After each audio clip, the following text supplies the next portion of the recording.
Hey, good evening and welcome to Urban Astronomy. As you can see on screen, it's not quite dark enough yet.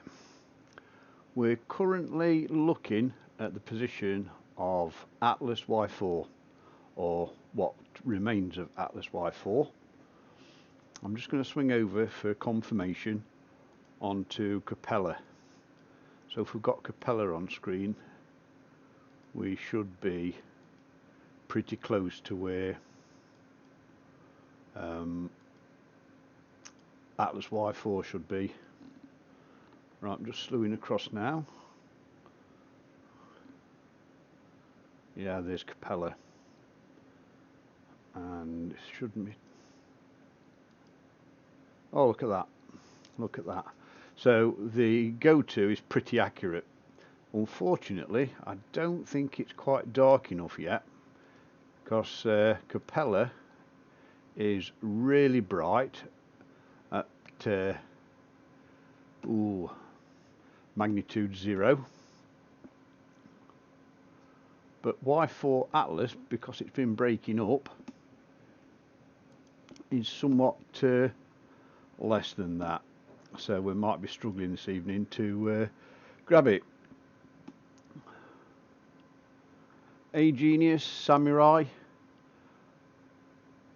the Venetian, hi, new visitors.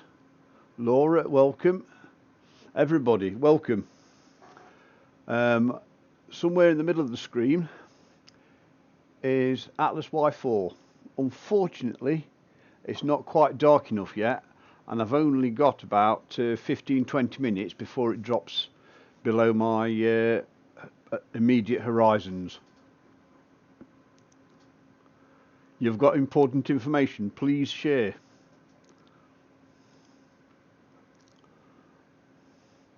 I am just starting the Discord server, and I'll pop the link up momentarily.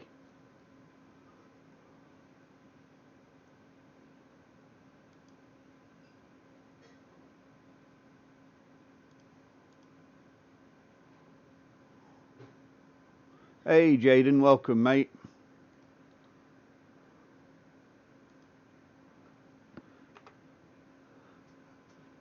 That is the link to the Discord server if anybody wants to don a headset and microphone and join in the live chat.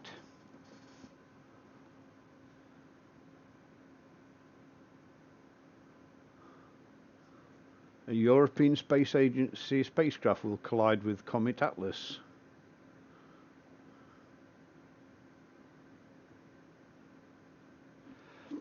Atlas is still on the same trajectory as it was predicted. The only thing is, at the moment, it's not in one piece, it's in 4 major pieces. And every now and again, when the seeing becomes reasonable, it appears just about here, I do believe. Right, let's see if I can tweak the exposures a little bit. See if I go, that's just under half a second, and it just swamps the sensor. It just swamps the sensor. Let's get a magnifier out and let's see what we can see. That could possibly be, let's just check with a star. That's got no corona. That does look like it's exhibiting a little bit of tail, a bit of corona. So that could possibly be it, centre screen.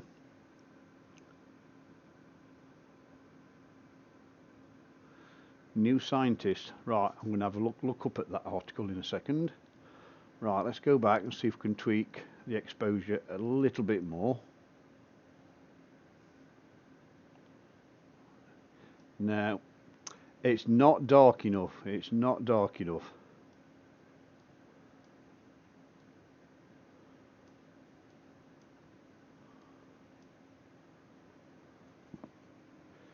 Right, I'm going to keep that on screen for a while.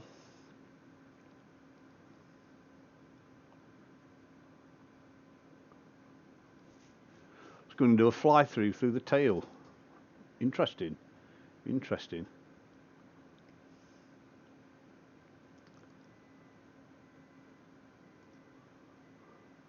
I'm just going to grab up New Scientist, see if I can find the article.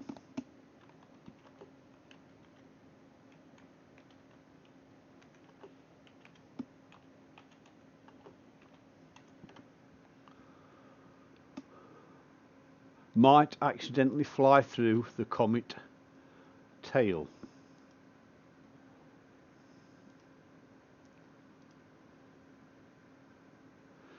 Yes, European Space Agency spacecraft might accidentally fly through the tail of a comet.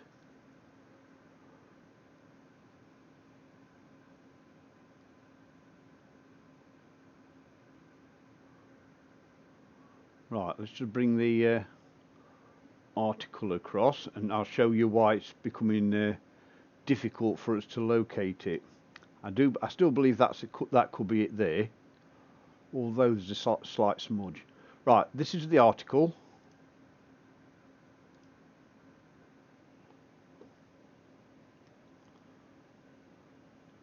A chance encounter between a recently launched spacecraft and the comet that began disintegrating last month could help us learn more about these icy objects.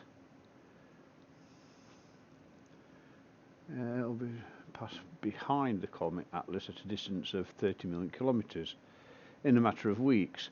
It's going through the tail, so I'm not sure if the spacecraft was set up for collecting, but it'll be interesting to do a follow-up on that, because comet encounters can be quite revealing.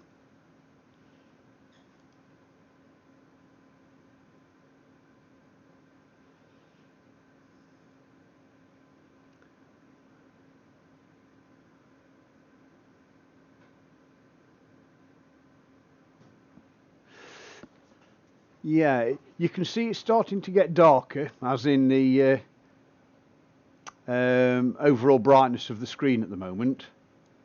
I'll just move the magnifier out of the way. There are still a few high clouds out there. We're at 0.4 of a second exposure, and I seem to remember we were in the 30-second exposure range to capture anything meaningful at the moment. So even if we can just pull out the core, or one of the fragments of the core, it will be in my view, a successful capture. And I don't think manipulating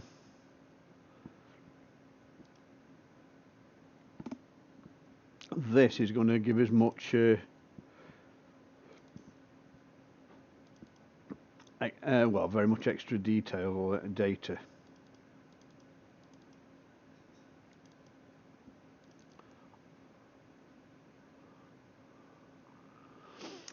No, I can't even be sure that it's showing up on the image at the moment, because I don't think we've got a long enough exposure.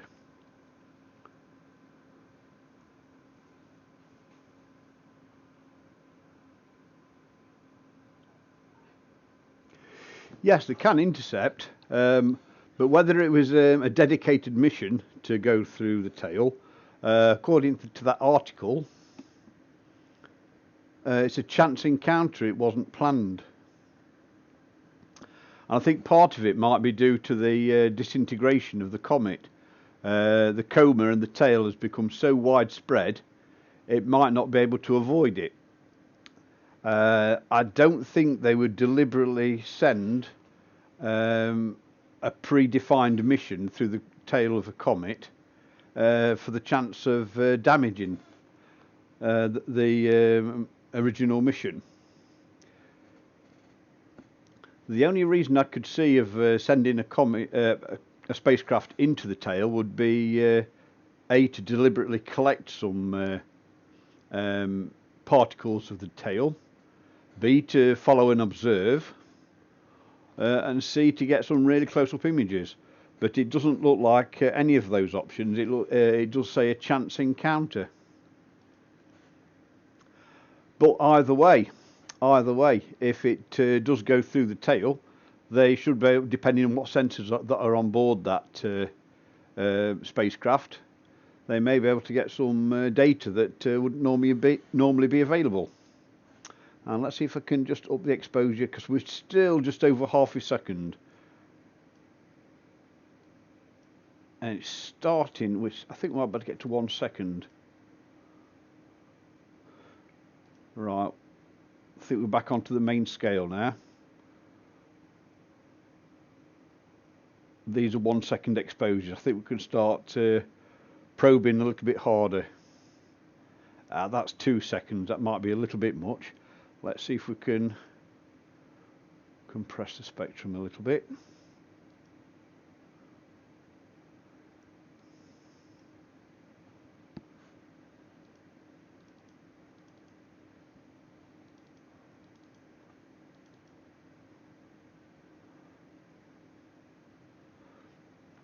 I can't see the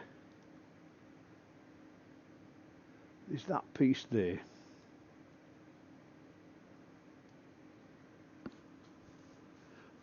Hey Jaden, welcome mate.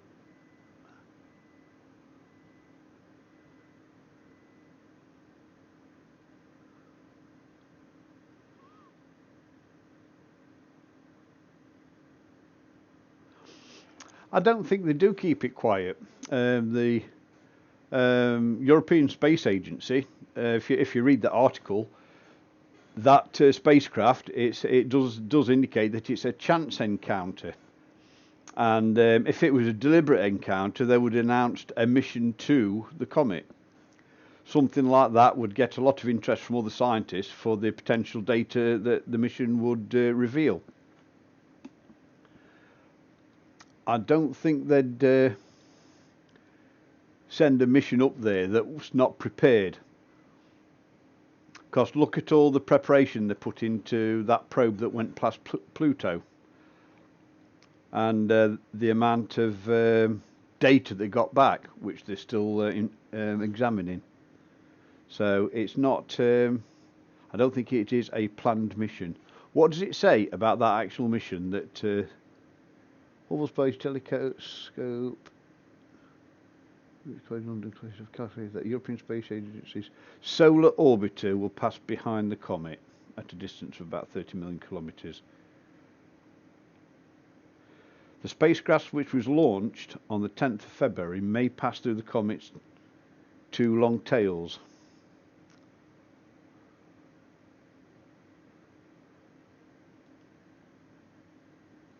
That's as much as they're going to let me look at without signing up for the subscription.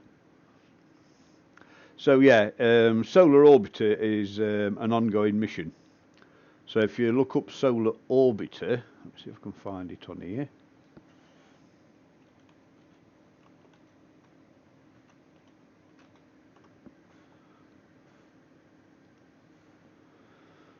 Studying the sun up close, taking high resolution images of the sun's poles for the first time and understanding the sun-Earth connection. So the spacecraft that's going to pass through the tail of the comet is, its mission is to study the sun. So it's not primarily designed to go and investigate the comet. It's a coincidental encounter.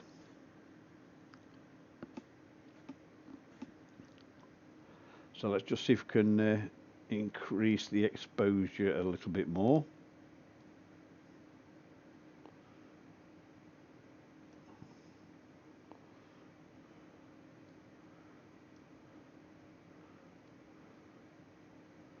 When we can get to about 10 seconds, we might stand a chance of, I think that might be the roof of my next door neighbour's house, that dark corner.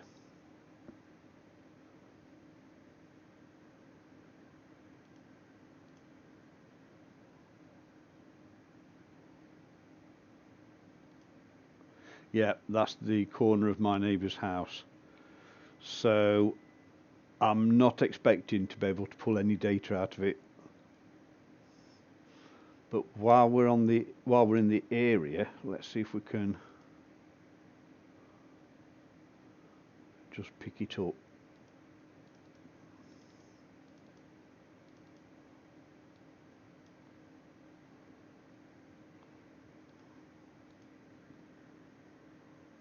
Yeah, this is Y4.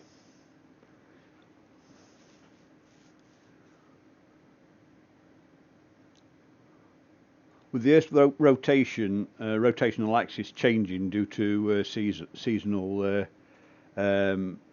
affected um, orbits, the setting times and rising times of the sun are having an impact on the amount of dark sky available to us. Yeah, and that's definitely the roof of my neighbour's house.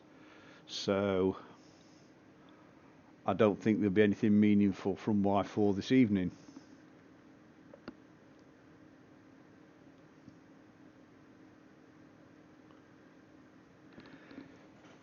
Yeah, that's the roof, and because of the focal length, it will look blurred. It won't be a sharp edge, because the minimum focal distance of my telescope is about 35 meters.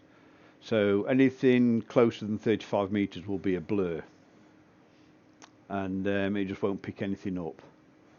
And as you'll gradually see that go across the edge of the screen as we're going along. So I don't think we're going to get, even though we were up and locked on early enough, I don't think we're going to get any data from it this evening. So let me just have a quick look, see what else is around at the moment. Yeah, the comet is about 26 degrees, so it's well below my horizons, and that's the roof coming in. Right, let's have a look, see if there's anything else. We could also go for T2. Let me see if I can find where T2 is at the moment.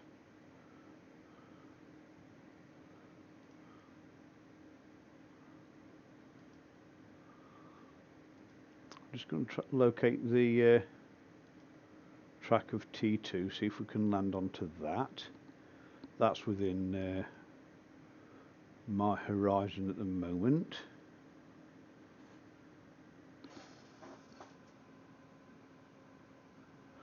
Right.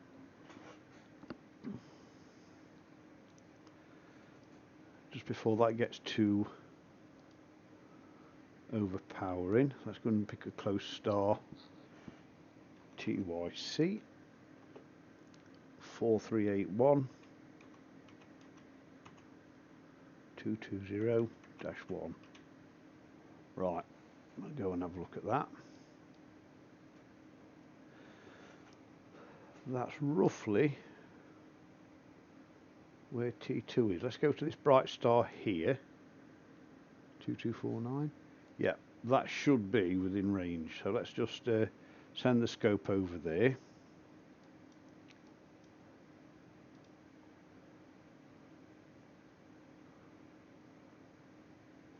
Move this out of the way. And hopefully on the screen we should see when it lands on target, that bright star appear in the middle of the screen.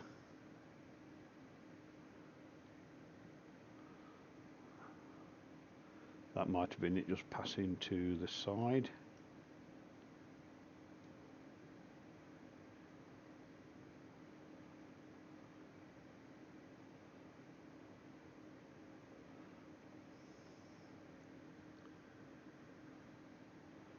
Just centralise that, and we'll use that as a hopping off point to jump onto the T2 PANSTARRS.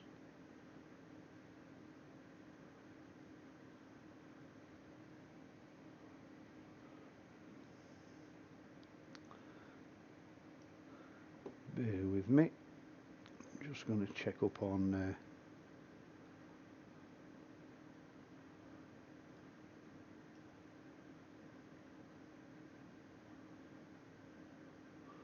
4101.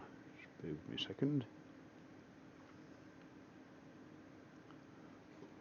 Centralise that.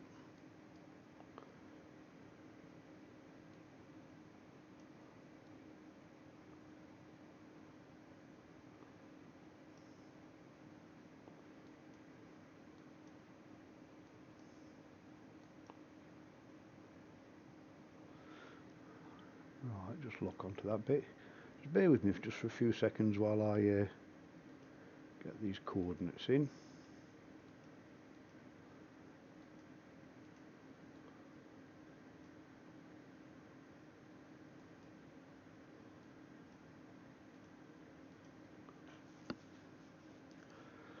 Going to hop across to a magnitude 6.15.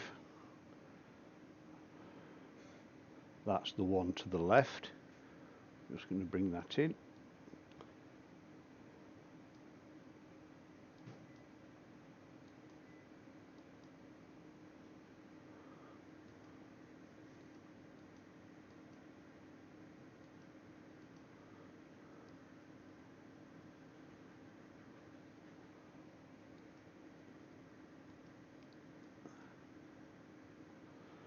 Right, now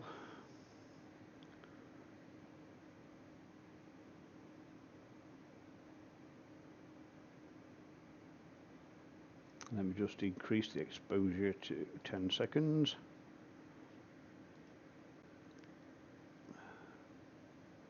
We'll see if it's on this screen. We shouldn't be too far out.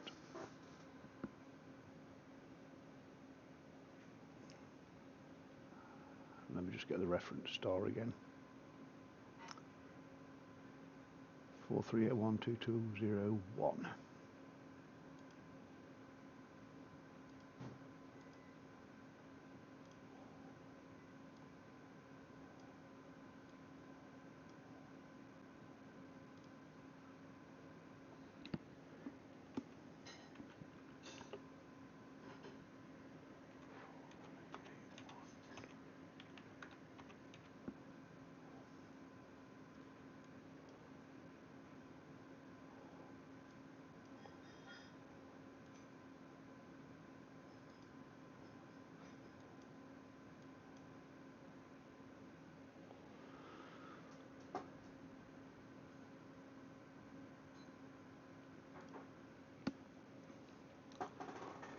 Right, I've just hopped to a point a little bit closer.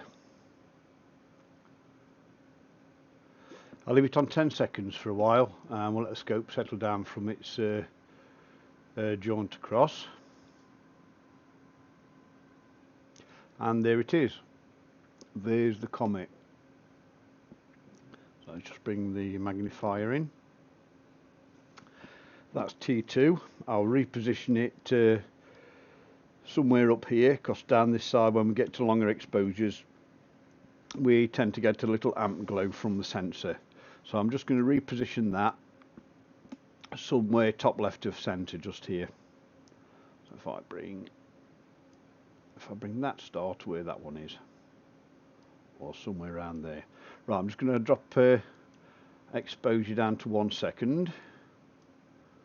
Auto stretch left. You can even see it there on 1 second exposures. Right, let's just maneuver it across.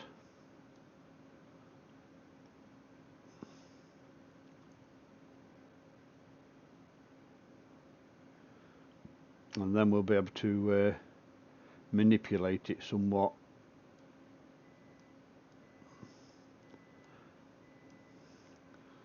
I can hear the timer going off in the kitchen. I think my dinner might be ready. Right, that's that star in position. Somewhere relatively central will be the comet. So we'll go to straight to a 15-second exposure.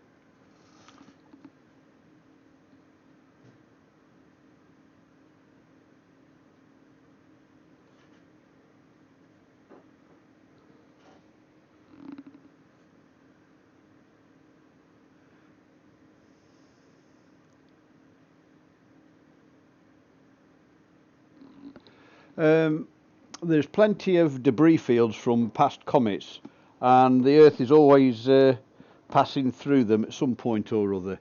The Lyrids always produces a nice set of meteorites, and that's a debris field from a comet many years ago. And that one there, let's see if we can manipulate it. I think we can go right up a little bit. We'll try 20 seconds on this, so because we've got reasonable sky at the moment.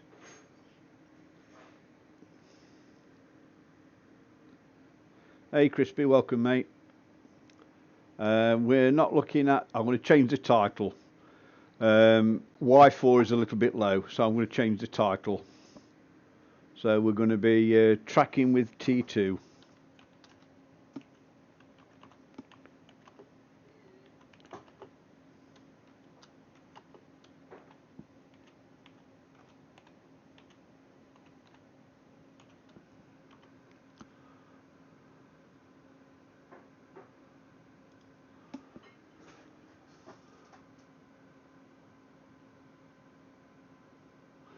There we go, that's updated it. So that in the middle of the screen is T2 PANSTARRS. I'll bring up the data on it for you. It is magnitude 8.7, that's an observed magnitude. It is 250 million kilometres away from the Earth, and the distance to the Earth is reducing, although it's not on a collision course, but it is travelling at 38.2 kilometres per second. It was at its brightest on the 4th of May at 10 o'clock in the evening. It is actually moving, the distance from it and the Sun is increasing. It's 242 million kilometres from the Sun, and that distance is increasing at 33.1 kilometres per second.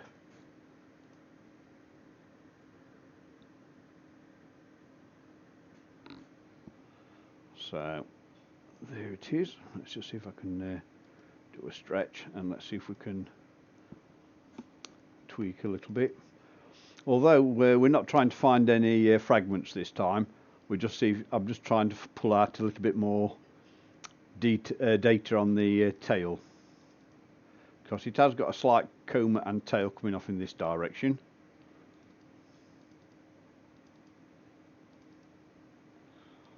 And at 20 seconds I can just about see it.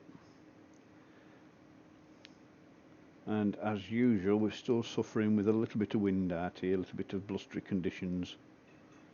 I'll pop that up to 30 seconds. The screen might go quite bright, so get ready to shade the eyes.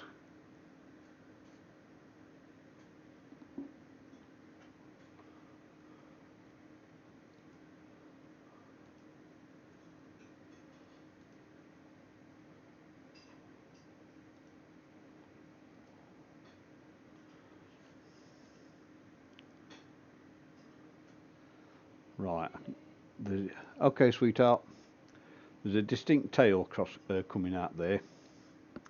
The focus is pretty good, although I can still tweak the focus a little bit and see if we can get it any clearer. And that's what 30 seconds looks like. So I think 30 seconds is too much. I'll drop that back down. I'll drop it down 5 seconds to 25. See, this is the problem with lighter evenings. You never get proper astro dark, so you can expose for an object, because the sky glow always overpowers the sensor on the camera. This is where a super sensitive camera is a problem. Let's clear that stretch. No, it's still there. 25 seconds is still too much, so I'll drop it back down to 20. At the moment, 20 seconds seems to be about all we can do without flooding the sensor.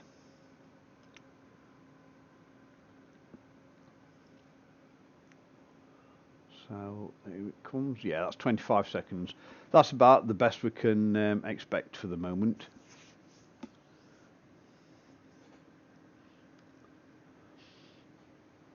We can always have a look at other comets, if anybody would be interested in going having a look at other comets.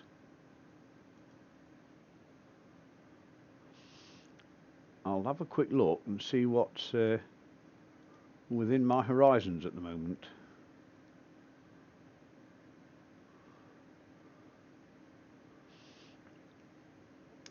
There's Y1 Atlas, magnitude 9.1.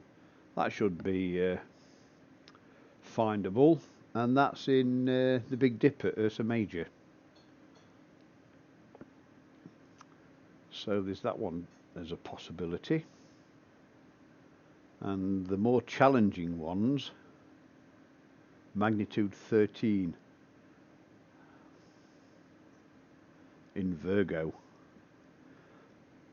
That would be quite challenging, a magnitude 13. And I'm not sure we could get it without having proper dark skies. But it's up to you guys if you wanted to go to look for a different comet.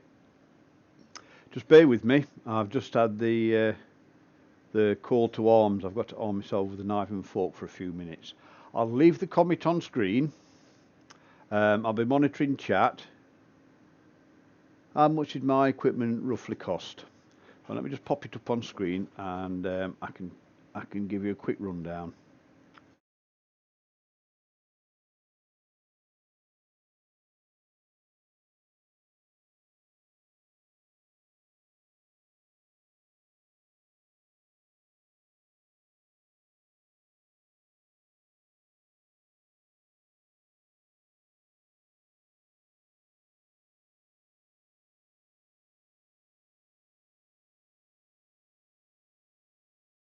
So all in all, just a few £1,000,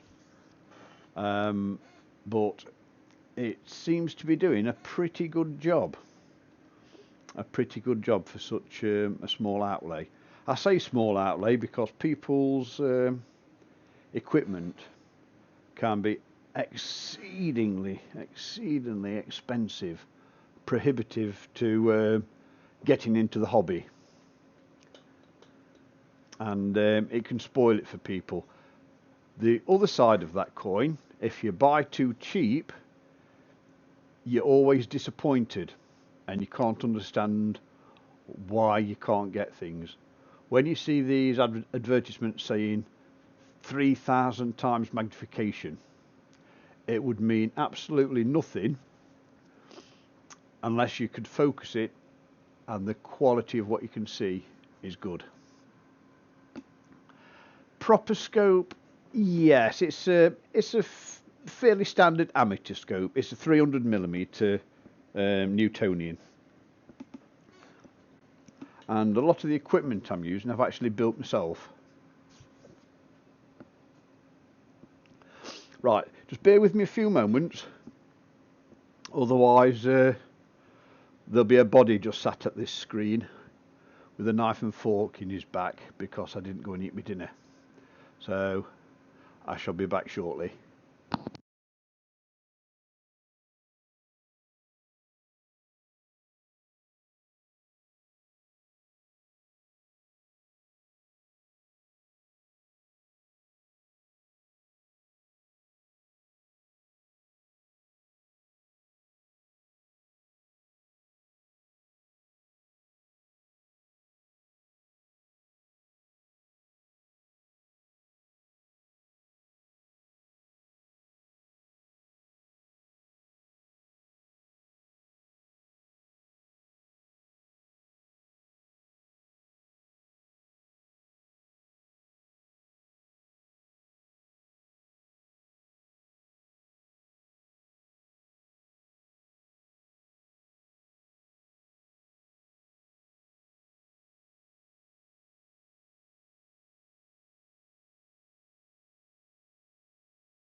Right, back again.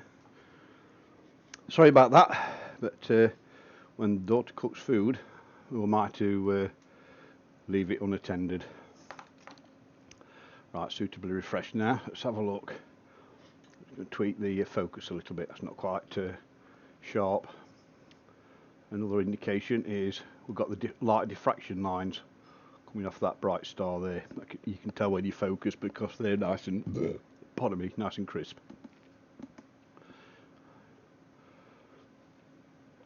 Two more seconds, and yeah, that's reasonable. Right, from that shot there, you see a little bit of a cobra coming this way, so the tail will be coming off in this sort of direction.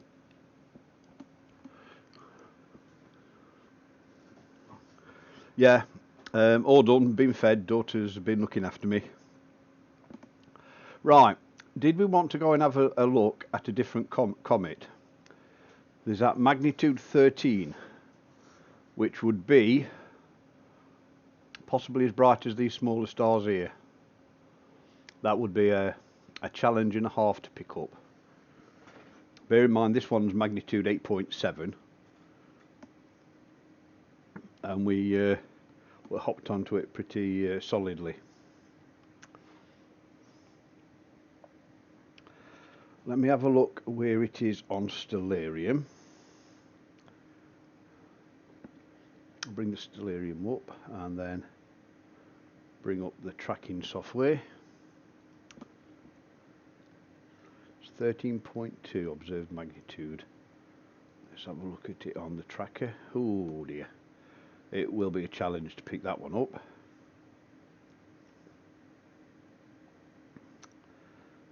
Let me bring that one up side by side and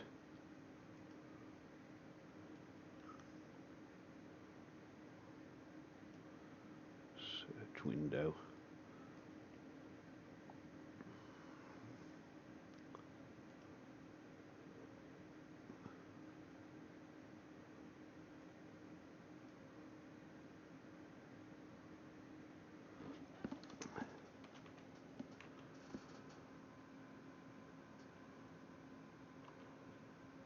Four 4949 168 1. Type 2 catalogue. Let's go and have a look.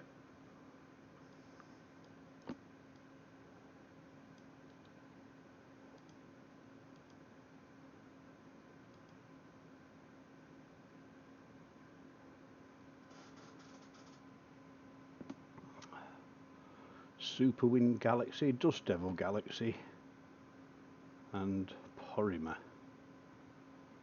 Let's have a look. 35 degrees, so it's going to be pretty low, so there'll be a lot of atmosphere to go through to find that. So it's near Denobula and Arcturus. And I know I've not done the polar alignment for that side.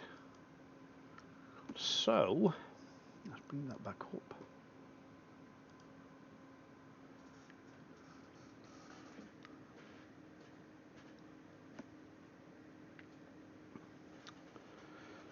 Right, at the moment, auto stretch left. We've got a nice view of PANSTARRS T2. I'm just going to do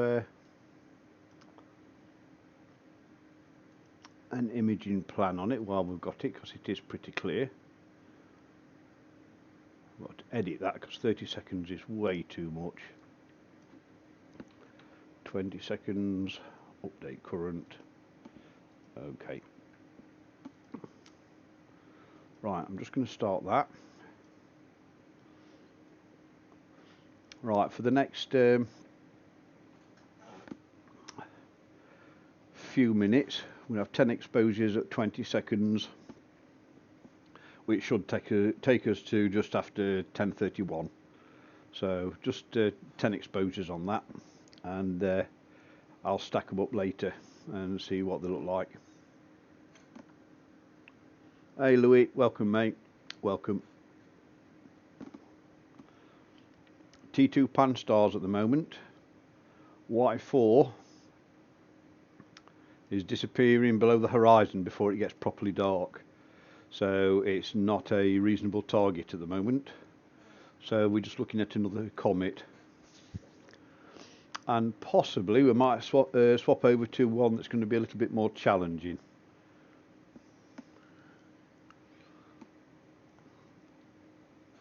A comet as bright as some of these lesser stars in the background here.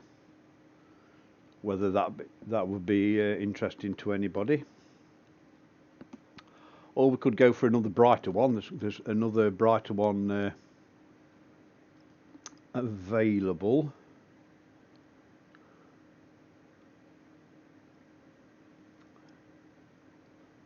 And that is Y1 Atlas. That's another one that's been discovered by the Atlas group. And that's magnitude 9.1. So it's a little bit dimmer than this one here. And that also is in the Big Dipper.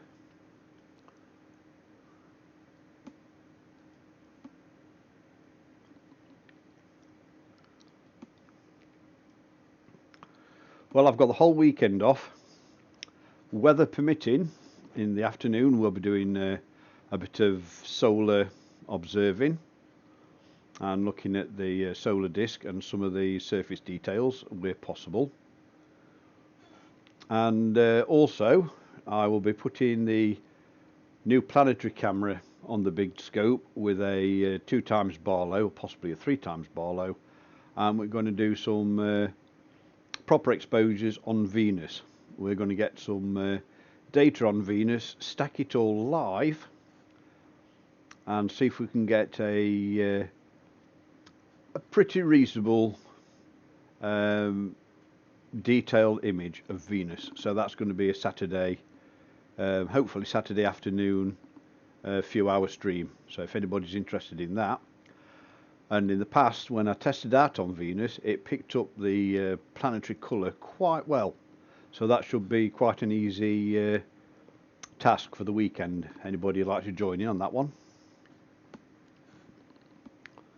Something different other than comets.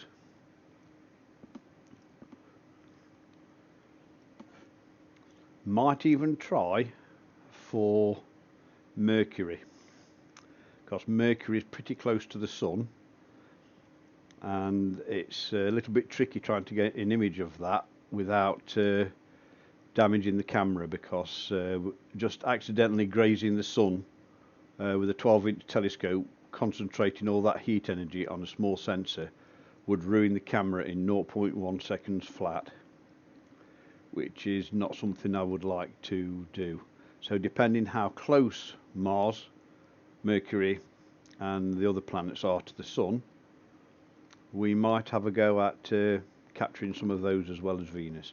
I know Venus should be pretty easy because it's quite a long distance away, and it will be safe to lock onto that one. Two more exposures on this. Move that out of the way. You can definitely see a tail that's quite easily formed on that.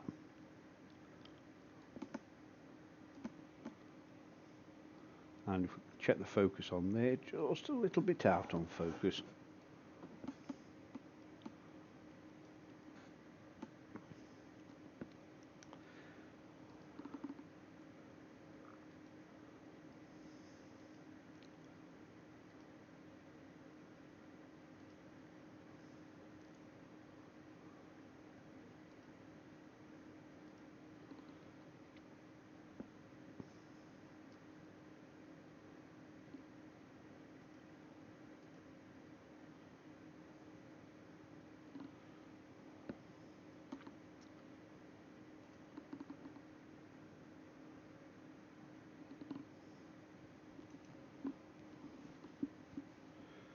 Right, I think that was the last exposure.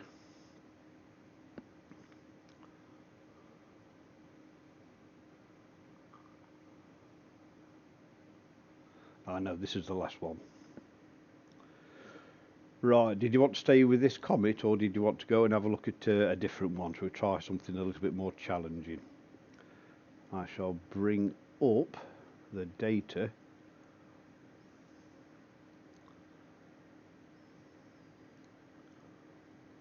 on Y1.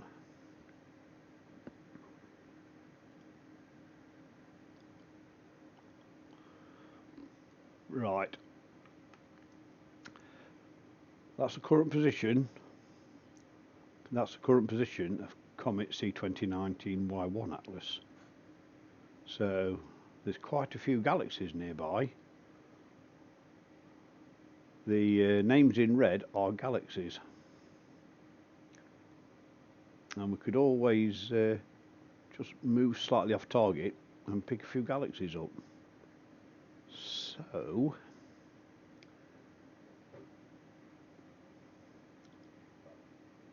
if I hop across to this pair of stars here, it'll be easy to identify on screen.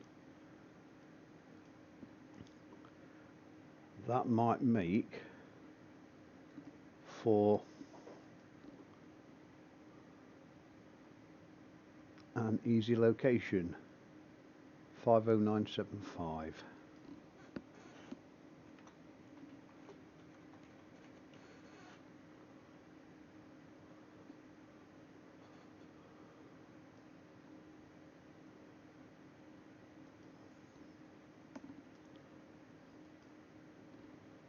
Right, move that back.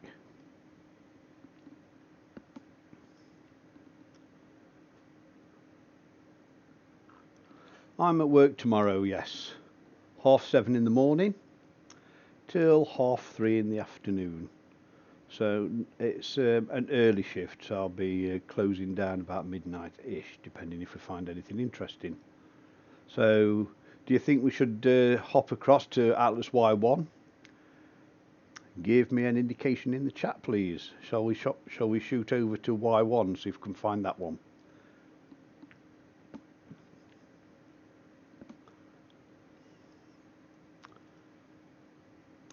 It is a magnitude 9.1, so it's just a little bit fainter than what we're currently looking at.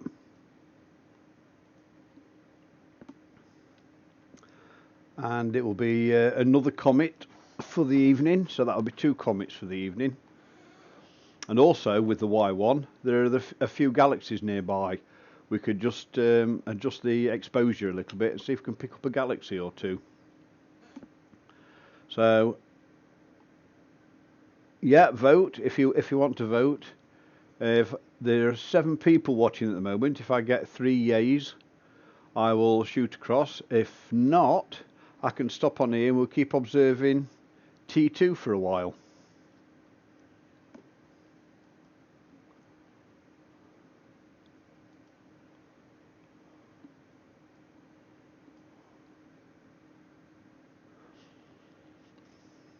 Okay, Y1 it is. I shall set the scope in motion. I'll drop the exposure down so we can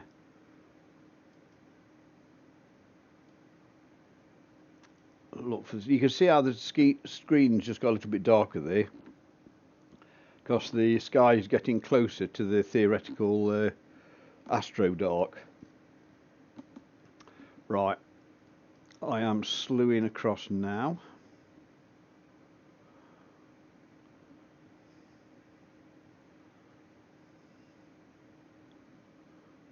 So what we're looking for is two stars. There we go. And if I bring up the tracker again, those 2 stars there. So that's where we've landed up. I use that star as the reference. So now what we've got to do, we will find that galaxy there, send the scope, and the wide field of view should pick up the comet while we're centered on that one there. So I'll just move this across out of view. I shall up the exposure just a tiny bit. We'll go to 5 seconds. Bring that down out of the way. And I shall just type in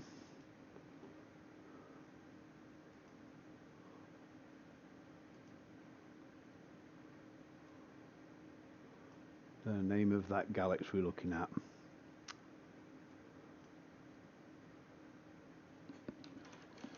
PGC 274 2515.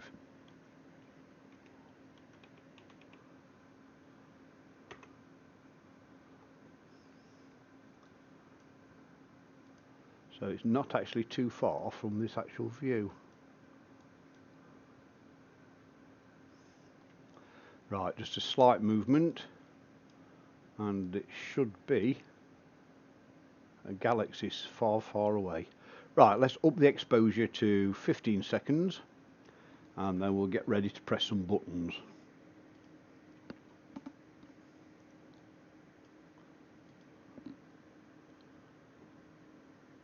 Hey, anything, welcome mate, welcome.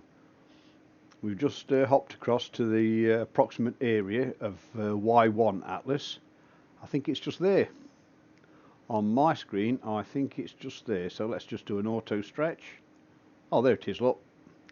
And a tweak. And there we have Y1 Atlas, your second comet of the evening. Right, let's bring the exposure up to 20 seconds. It's getting a little darker outside, so it should be a little bit easier on the sensor. Clear the manipulation. And in a few seconds we should have Y1 Atlas. Swan is a daylight, pardon me, a daylight target. It doesn't get to my horizons till the sun's risen. So unfortunately, from my location on the surface of the planet, I cannot get it. When its magnitude drops a little bit closer to zero, I should be able to pick it up in daylight. And that should be in about a week and a half's time as its magnitude decreases. As in magnitude decreases indicates a brightness increase on the actual target.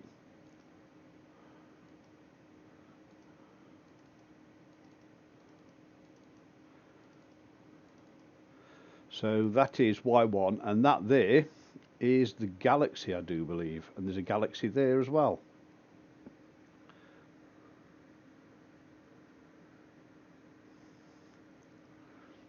Right, if I do a super long exposure, see if I can get 30 seconds without swamping the sensor.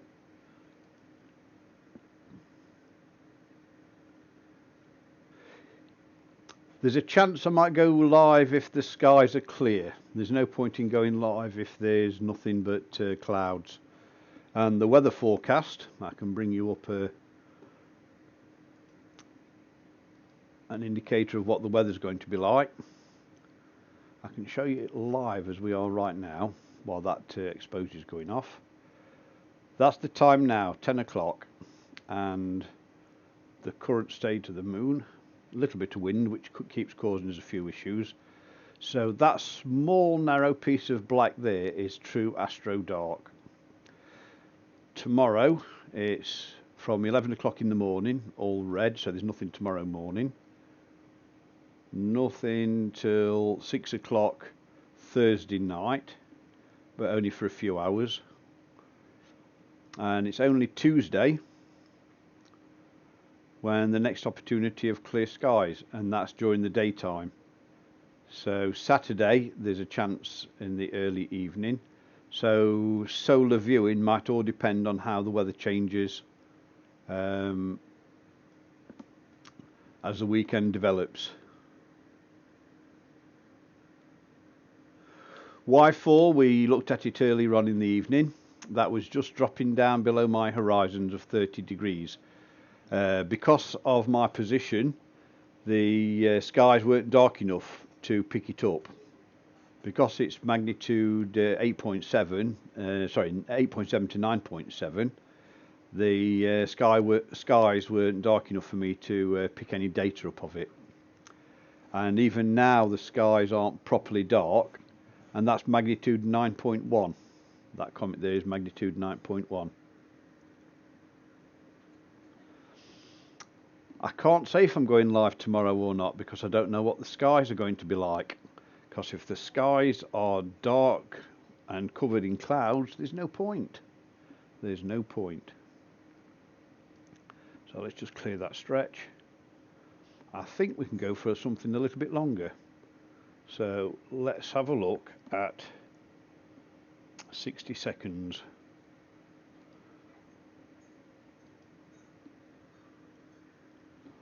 Right, we're just going to do a 60-second exposure. The background is pretty dark at the moment, but 60 seconds might swamp the sensor. Even with skies like this at the moment, it won't get properly dark till about 1 o'clock. So it will be a wait and see. Oh, look at this. My loving daughter's supplying me with hot tea. Thank you, sweetheart.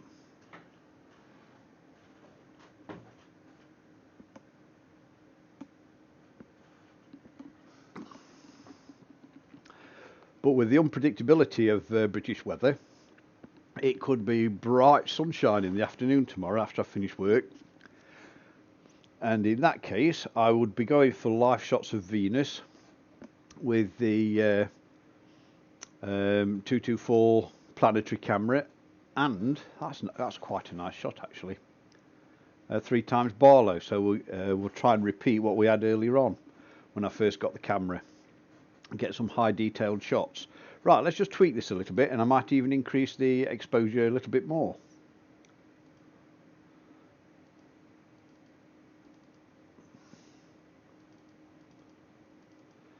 Now that's very comet-like. Let's bring the magnifier up. Yep, comet-like and with a distinctive tail. But also in this area, that's a galaxy. The famous mug of tea indeed. My observatory runs on tea and electricity. Too many photons of light disturbing the peace at the moment. So let's just have a quick look of where it lies on the actual tracker. Right, its current position is there. I think that galaxy there would be the one to the lower screen, or possibly that one. I'm not sure. It might be that one there. Let's just put this to one slot, slightly to one side. Oh, damn. Windows Snap 2. Don't you just love it? I have to switch that off. What the? Right. Ways and means, get that out of the way. So,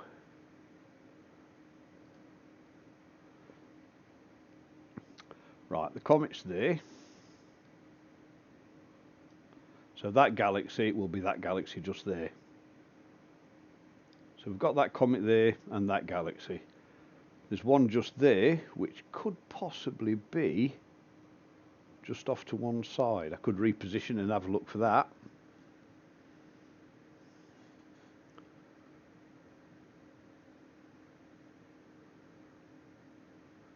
Now this is Yorkshire Red Label tea.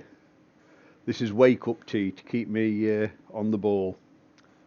Yeah, I could just slew across a little bit, bring that to here, and see if we can pick up this other galaxy, see if we can get a decent collection on this one screen. Let me just minimise this, drop the exposure back down to something like 1 or 2 seconds, and use that star as a reference. Bring that star to about here, so that will bring that across to here, and also that, and it should bring some of these galaxies, pardon me, some of these galaxies in from this side. Wait till this one's finished, and there it goes. Right, bring that over to the middle of that screen there.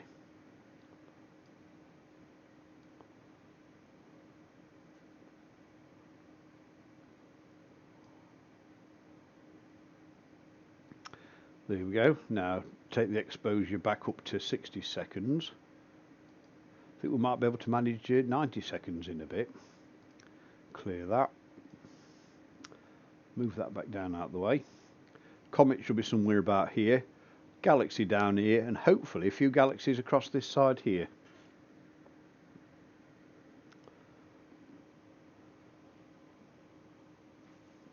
I might even engage the tracking software, because I've actually got it running at the moment, and we do have a star on screen. So guiding might hold it steady while we get some of the galaxies in.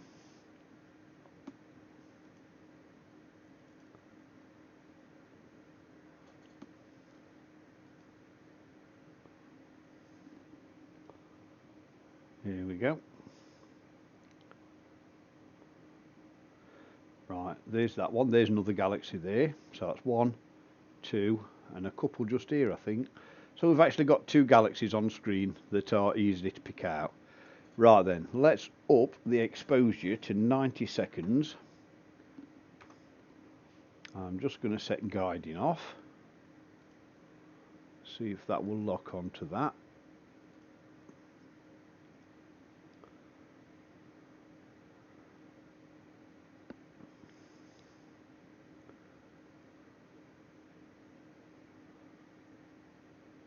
And we have a guiding error of 0.1 arc seconds, which is pretty good.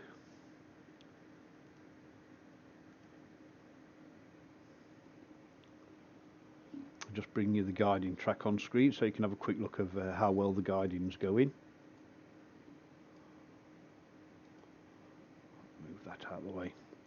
Right, that's the tracking error in there, so it's all pretty tight. And the blue lines are the only slight adjustments that the mount's making to keep us locked onto that star I've selected. So hopefully it should stay pretty tight on the target we have selected this evening. So I'll just move this back out of the way and bring the data up. So we're looking for 90 seconds on the timer top left hand corner, and hopefully that should bring in that galaxy and that galaxy with a little bit more clarity. And we can always, as always, press some buttons.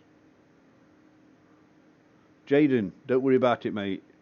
Just enjoy what you're seeing, because not everybody gets to see this sort of thing. And tell your mum she can buy me a cup of hot chocolate when she gets to work tomorrow. Yeah, that galaxy is coming through there, and that one there. So 76 seconds.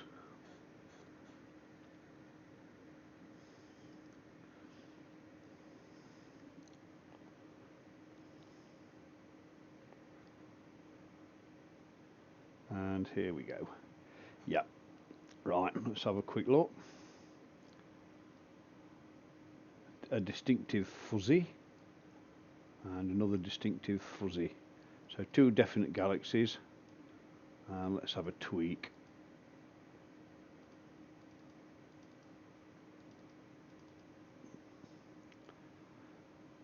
Yep, you can see the galaxy shape slightly oval there, and the comet's got quite a distinctive tail.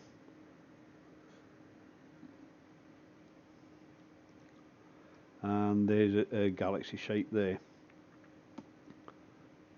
But you can see the problems without having true astro dark. There's not enough contrast between the background and the targets we're looking at. So to get anything meaningful, you'd have to set a capture sequence of short exposures and a lot of them to stack together to get anything meaningful out of the galaxies. And to turn this mono picture into a colour picture, you'd have to do the same with the other filters as well. You're not annoying, mate. You're not annoying. How old are you anyway? Your mum never told me how old you are.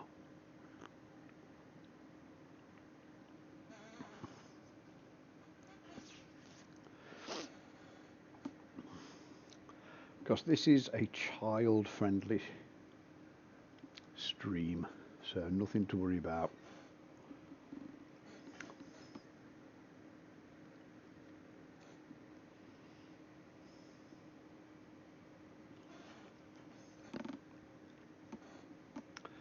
Right, if this exposure comes through pretty good at 90 seconds, I'm going to, in fact I'll just set it to 120 now, 2 minutes. So the next exposure will be 2 minutes. And unfortunately the background glow will start becoming an issue and might start swamping these out.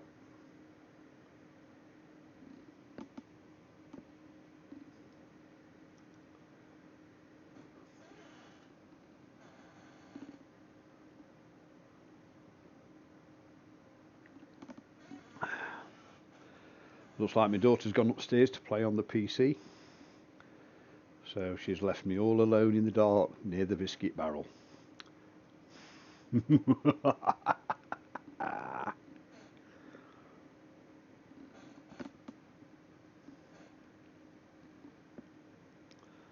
That means there's going to be no biscuits left in the morning. Right, the next exposure is going to be 2 minutes, because let's just clear that. There's a lot of glow there, so the background contrast is not going to be anything superb. But let's just tweak a little bit, because you can't beat pressing a few buttons. And as you just manipulate the data, it brings out the more distinctive tail, and the two main galaxies in the view come out a little bit more detail, a little bit more clarity. There we go. Bring that back down.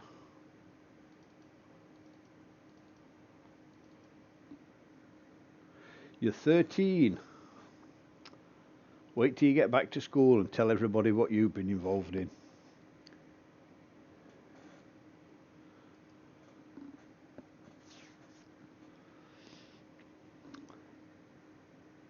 Especially when you get to science class.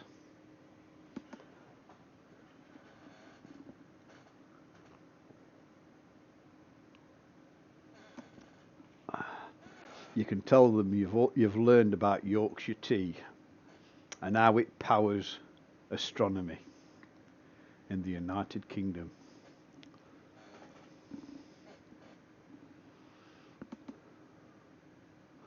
Right, this one's going up to 2 minutes. Another 15 seconds.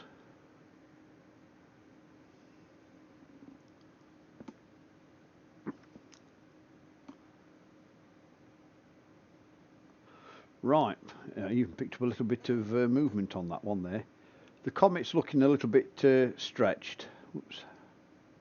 Comet's looking a little bit stretched in this direction, which is its direction of travel. So if I bring in the main screen, you'll see its direction of travel was from these two big stars up here towards this galaxy. So let me just bring in the main tracking screen. Oh, not that one.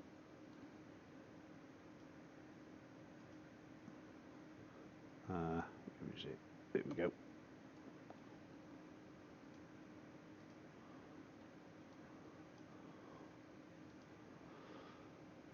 Right, it just moved down a little bit, and as you can see, it's moving towards that galaxy, away from those two stars that we initially used.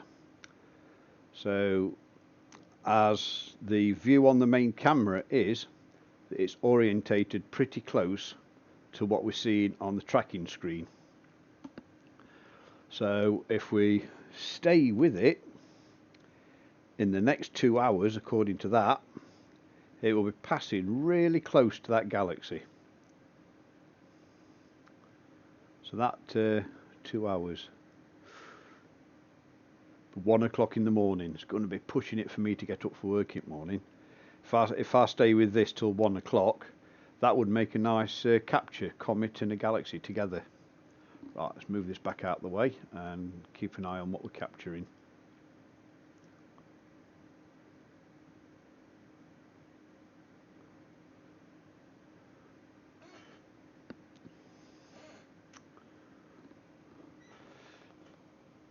Right, that's 2 minutes. Let's see if we can push it 2.5 minutes.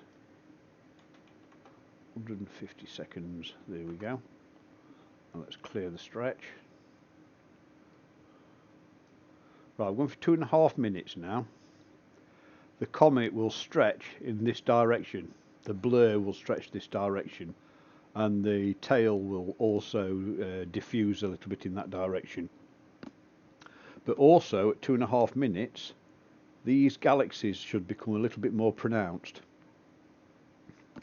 And as long as the tracking is good, which it looks pretty much okay, it should improve the views of the two galaxies. And I'll just bring the guiding screen across.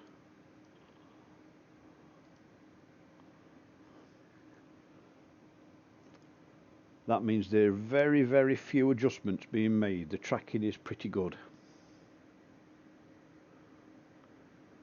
So I think we're good just to leave it on there for a while, and it should be able to take, it might even take 3 minutes exposures as long as the sensor doesn't get swamped. And the right ascension oscillation is 0.1.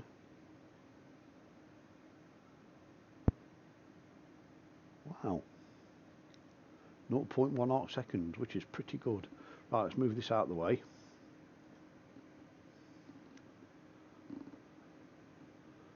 Right, let's see what happens with these slightly longer exposures.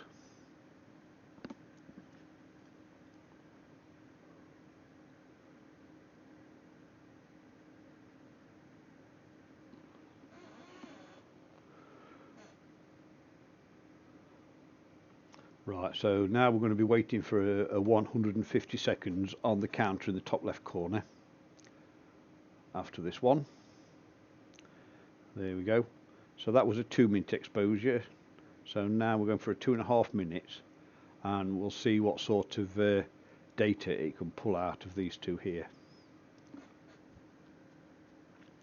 So at the moment, the mount will be doing all the hard work. As the Earth's rotating, the mount's got to compensate for the Earth's rotation and keep the telescope pointing at one particular spot in the sky.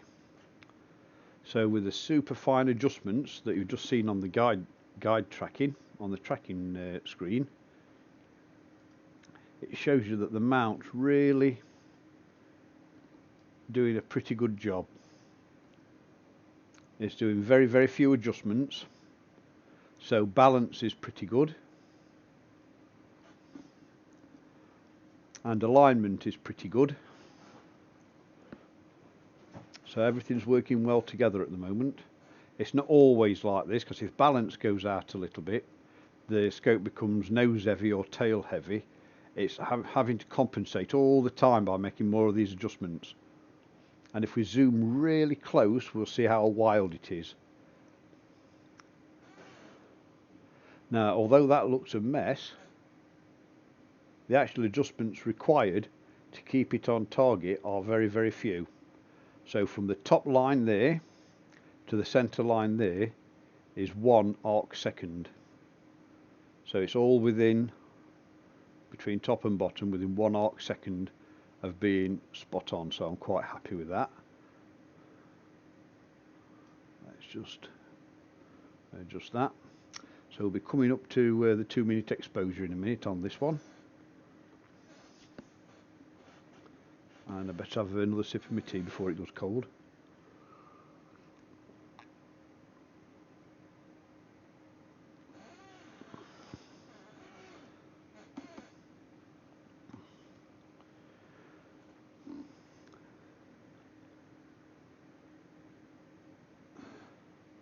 Yep, tell her I'll keep an eye out for her in the canteen, so I better get me a cup of hot chocolate.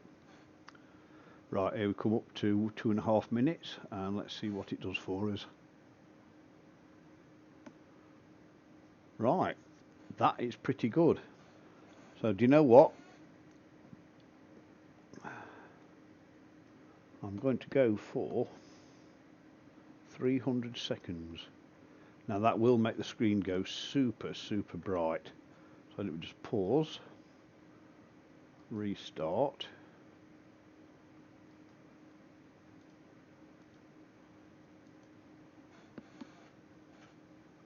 So right, it's going to be 300 seconds. The screen's going to go super bright, the sensor's going to become swamped, but hopefully we'll be able to compensate by manipulating the histogram here. And these, you can just start seeing some of the elements of the galaxy there. And this one up there is even more so.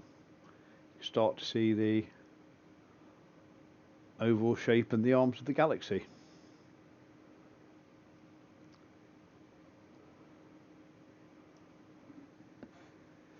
It will become a pretty tedious stream if I set up to capture this scene with all the different filters, because I'd need to do a minimum of 10 exposures in each of the filters to turn it into a colour picture, so you could actually see what the colours of these galaxies are, because there'll be a lot of colours involved in those galaxies, and it will bring out the colour of the comet.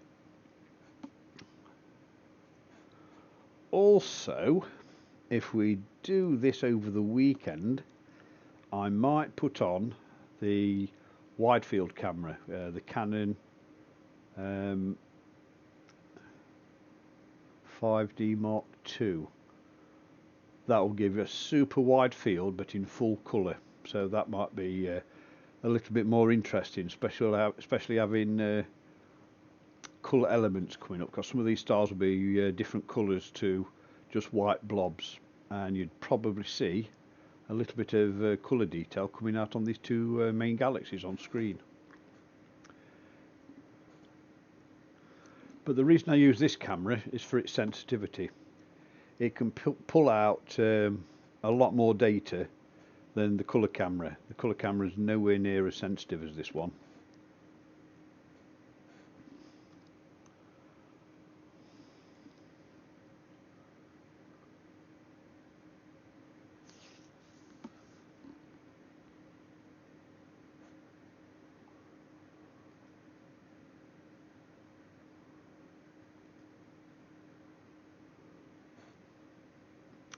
And for anybody new on the stream, while we're waiting for this exposure to complete, if you like what you're seeing, please subscribe, hit the like button. It helps me a lot knowing there's people out there that are interested in what I do. This is a hobby for me, and I'm just sharing it because why not? And it just brings a little bit of variation to my evenings when there's a clear sky. If you have a look at some of the past videos, you'll see how we tracked Comet Y4 Atlas as it was breaking up. We've got some decent images of the fragments, but unfortunately those sort of events are very, very rare, and now we're just tracking one of the other comets that are within my horizons. So please like and subscribe, join the party, hit that bell, and then you'll know next time we come live.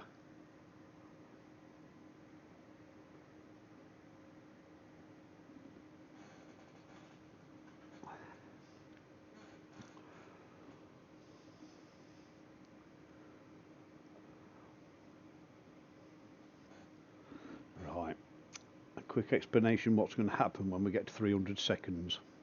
That bell curve just there will spread out further across this spectrum because there'll be more exposed pixels.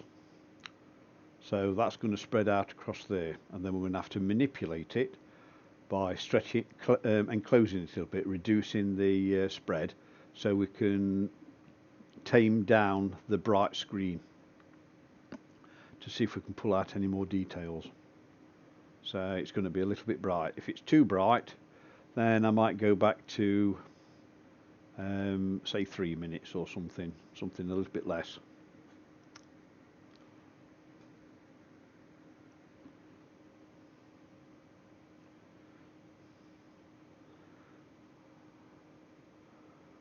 Right, 15 more seconds and we'll see what sort of a exposure we've got.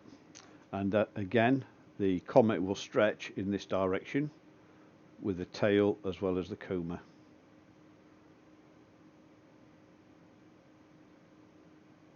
Well, there we go. There's the spread of the spectrum. So auto stretch right, and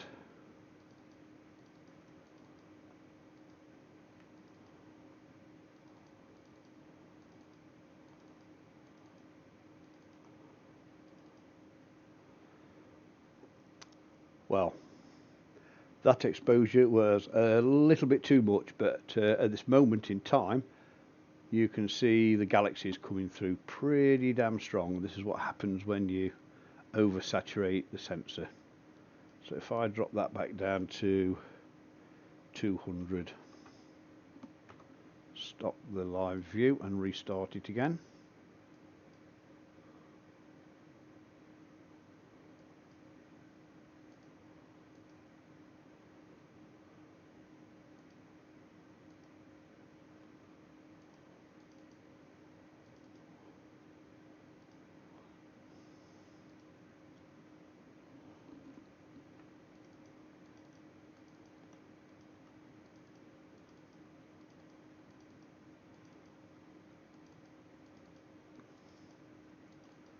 So we can't tame this down enough to bring out the details.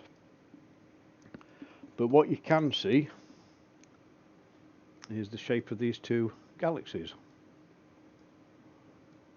Even though the light is overpowering the sensors, you can see the shape of the galaxies quite distinctly now. Although, like I say, the sensor has been swamped.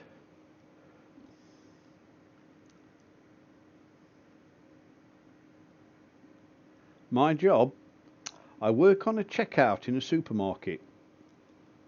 When you come to do your shopping, I'm the guy there that sits in that chair and makes everything go beep, and I take your nectar card. So my job, I'm working on a checkout.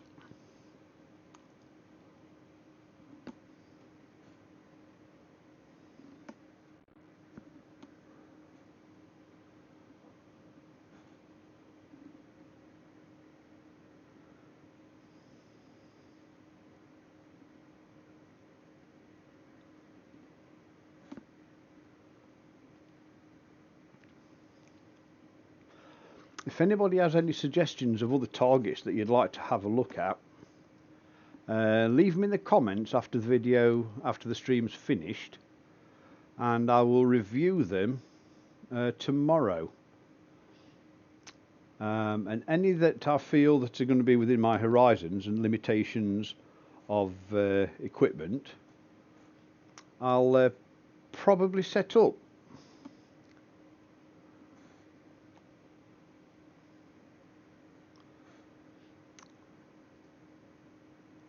So have a look round. The software that I use for guiding, Stellarium, is free. And if you wanted to have a look through that, it would help you possibly select a target. And we're coming up now to the 200 seconds. That should reduce significantly, and we should get a little bit more detail of the comet. The comet sort of obliterated the screen. So 300 seconds was way more than the sensor on the camera could take.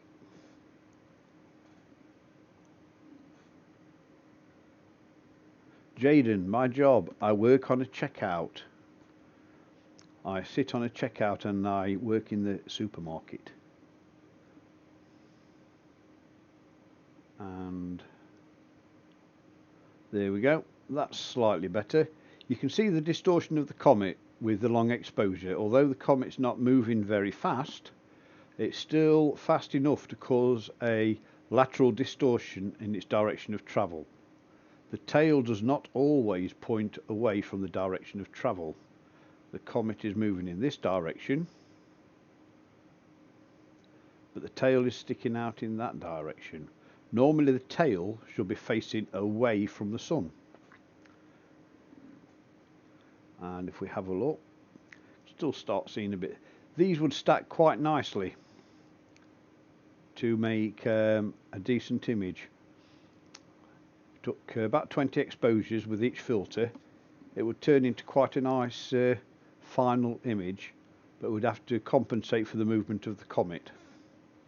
Right, let's just do a tweak and a stretch.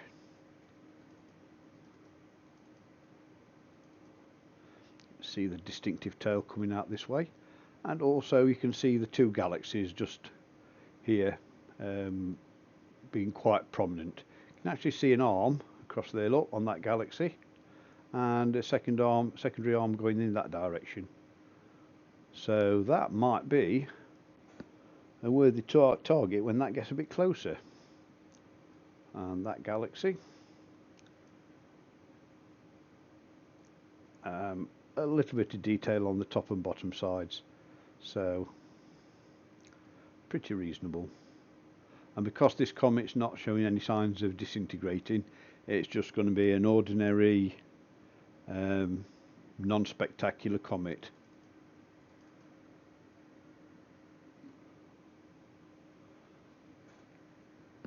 And let's clear the manipulations.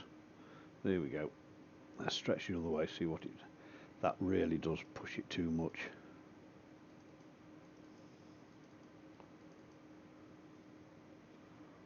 I'll have to remember to switch the cooling system on the camera, because it's still running at 13 degrees.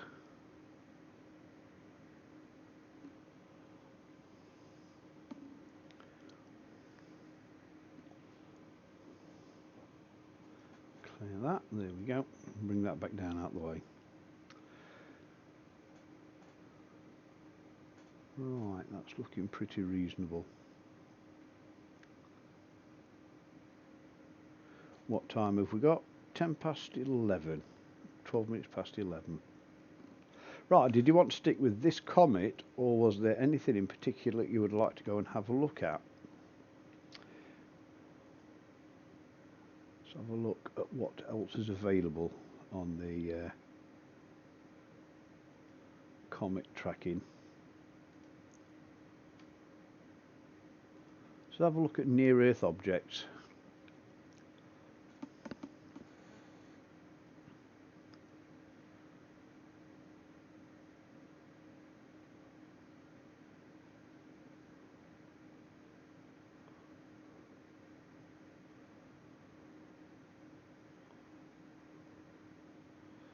There are quite a few nearby at the moment.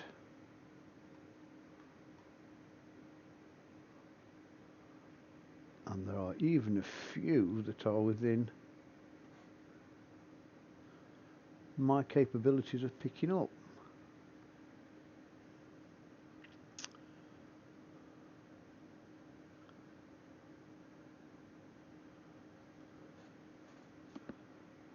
'13th, I'm looking for something around today's date.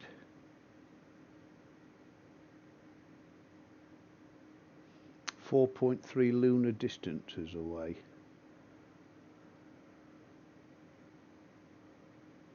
It's May the 5th.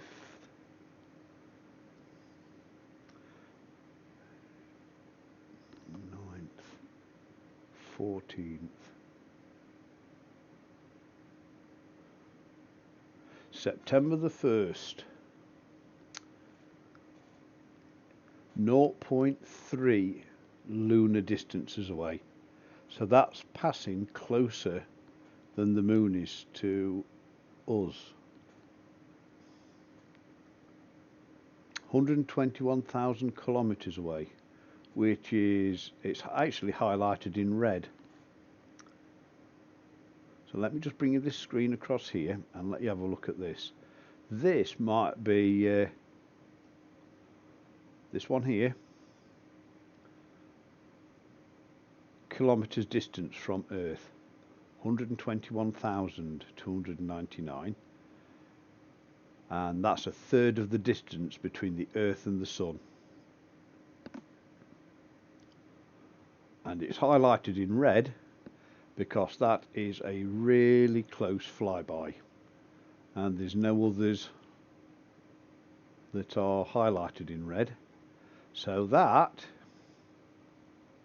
on September the 1st might be one to set up for. It's travelling relatively slow at 8.1 kilometers per second. So that might be worth setting up for. I'll have to have a look at its track, see if it's going to be within my horizons for when it actually happens. So that would be a wide field camera and a stop frame type animation to capture it as it travels by. So that might be something to look forward to at a later date.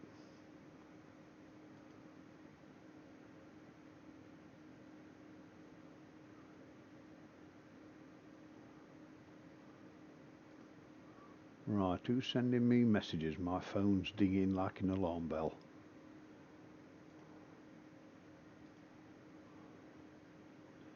Can we look at stars, please? Well, there are lots of stars on that screen there. At the moment, just bear with me. I'm just going to have a look.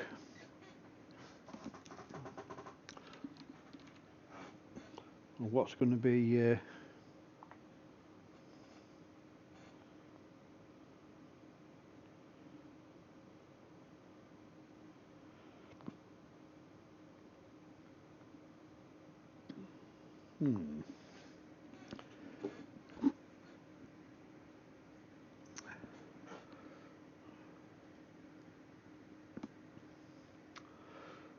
right.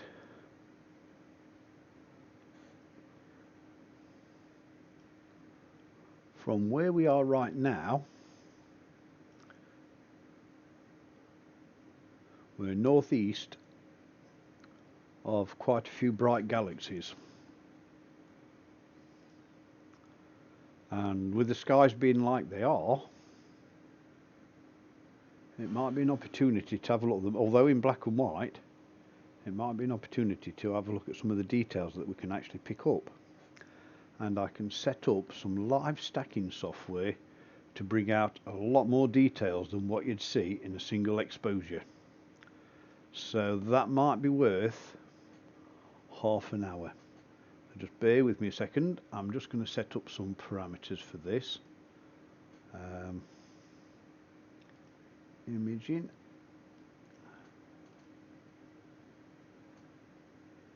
DAPT camera CCD. Right.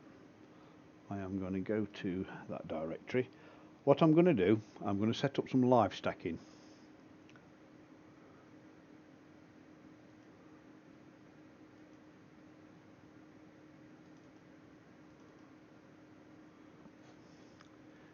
Here we go. Just cut that. New folder.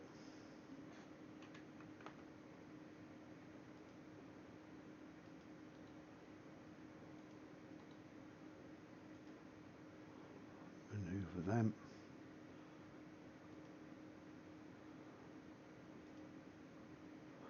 Right.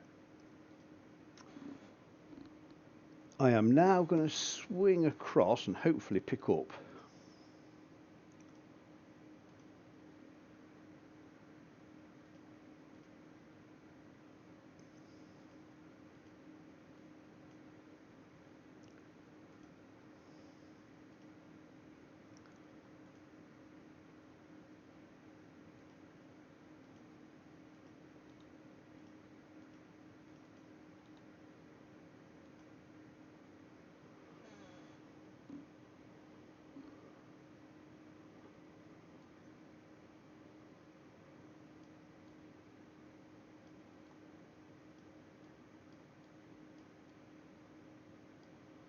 I think that's just crashed on me.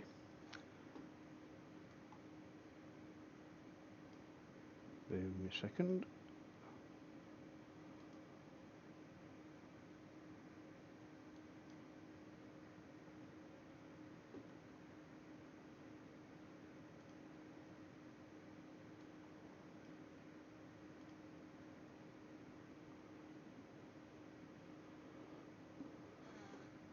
Right, that should have our actual live tracking on it.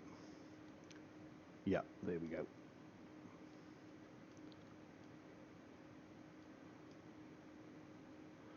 Right, we're going to come across to this one. And let's get that in there. Move this across. That software just crashed for a second. Right, let me just adjust the exposure back down to something reasonable. We'll just go for 3 seconds. And we're going to shoot across to the cigar galaxy. See how close the tracking is, guiding is. Stop the guiding, otherwise that's going to complain at me. Stop that. Cycle that. Right. Bring that up there. So stop. Clear that. Lovely. Right. I am just going to slew across.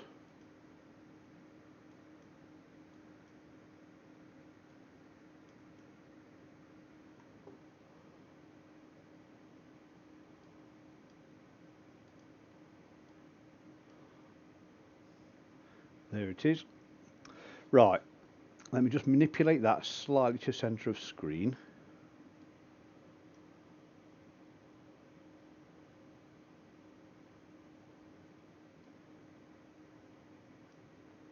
Clear that stretch. Turn up the exposure to 15 seconds. Set off the guiding again.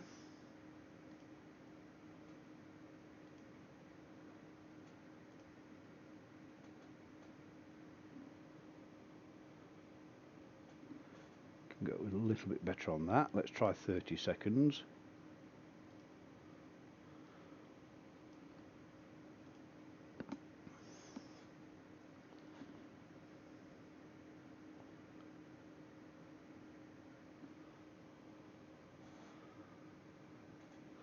Right, we'll see what this does with a 30-second exposure. And once I've got the appropriate exposure, I'm going to do live stacking and see if we can pull out some really fine detail on this one, because the comets aren't doing anything spectacular at the moment, and it's getting reasonably dark to capture a little bit of this detail.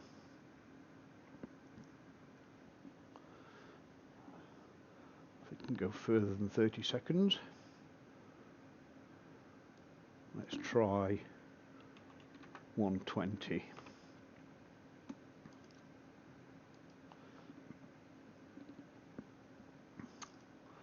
Bear with me, Deep Sky Stacker Live.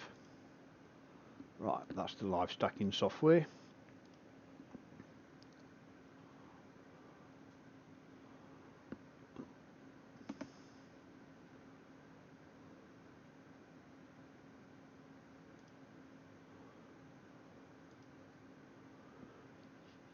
Right, just bear with me a second.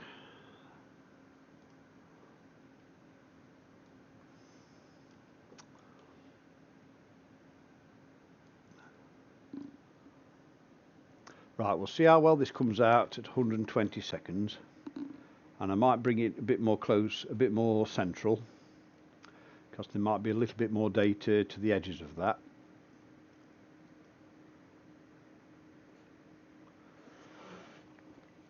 And then, although it's just going to be in mono, we should be able to pick up quite a significant amount of data on there. So we'll just have a test exposure at 2 minutes, 120 seconds. The time now is 11:25. I'll do an initial run once we get the exposure to something like of about 10 frames. That should stack quite nicely and bring out quite a lot of detail on there. And I might have to edit the tracking T2 PANSTARRS title of the video yet again.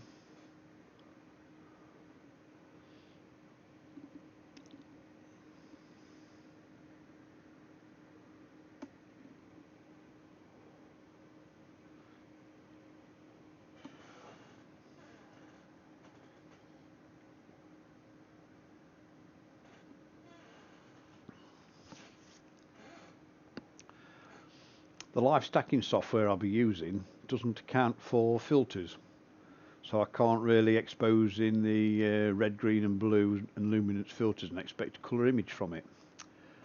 I think that's about right. 120 seconds is about right. Let me just check focus. Focus is pretty good.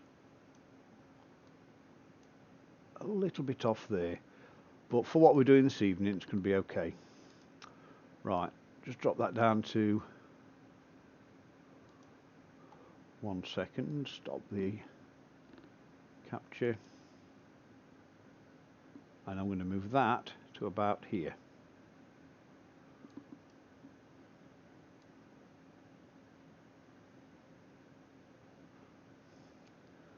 And I can hear the tracking software beeping at me because we're swinging off target. Right, that looks pretty central, so I'm just going to stop that.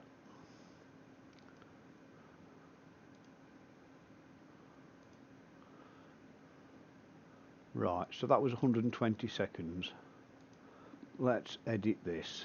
Exposure 120 seconds. Binning 1 by 1, 15-second pause, and we'll do 10 in the luminance filter. Update current, click OK, and now we shall start the exposure run. Right, so what we're doing right now, we've got tracking running, so we're tracking on one of the local stars, and we've landed on the Cigar Galaxy.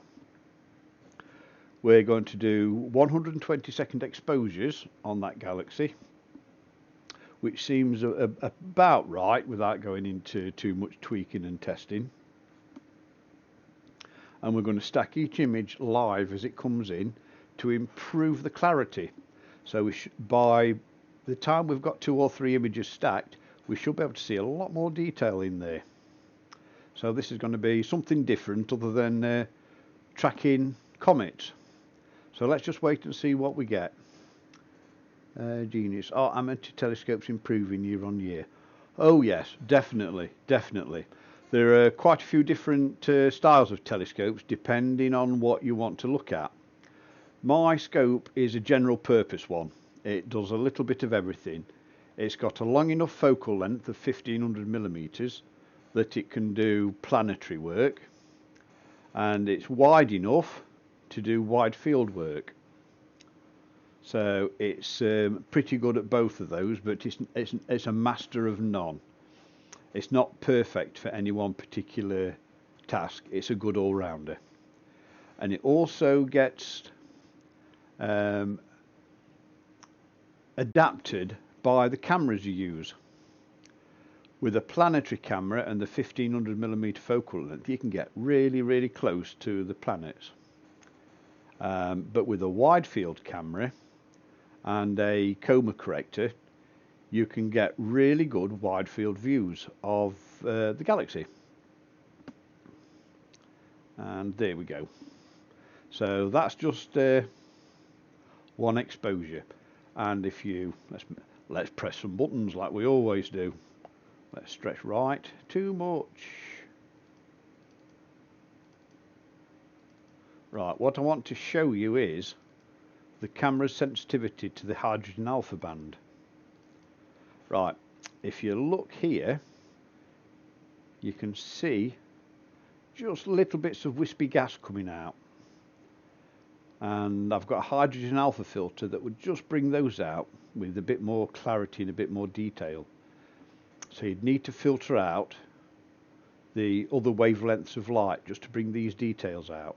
So you'd do, say, 10 exposures on hydrogen alpha just to bring that detail out. Then you'd combine it with red filter, where you filter a lot of the other stuff out. And when you combine them all, you can create a really, really detailed image, more so than what you could collect with the colour camera. How good am I?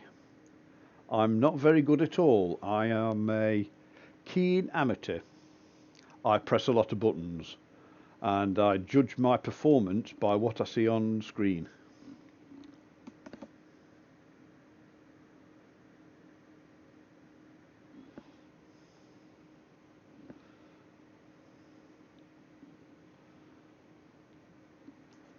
Right, I'm just going to go to this software.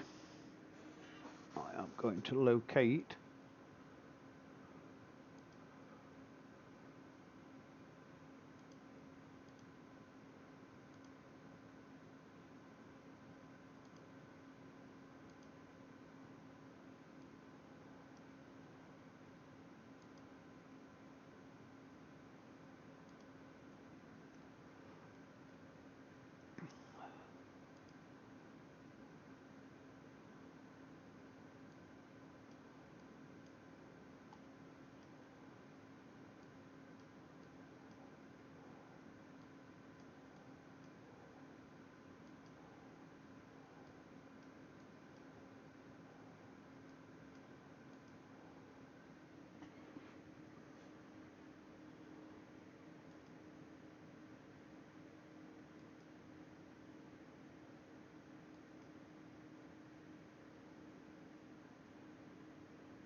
Right, I'm not so sure how good this software is with this style of camera.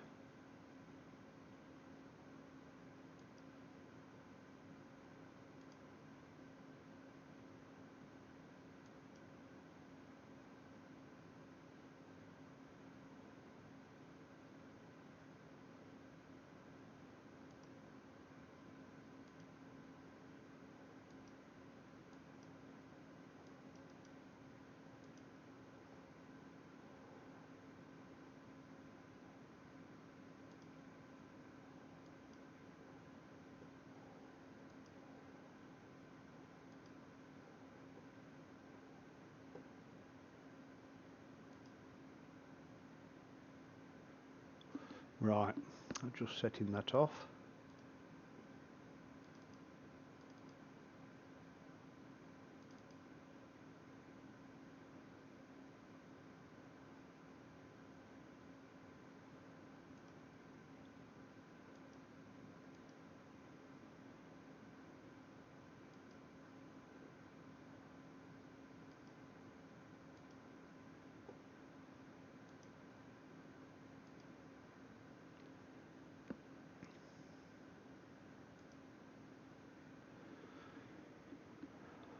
And here we go.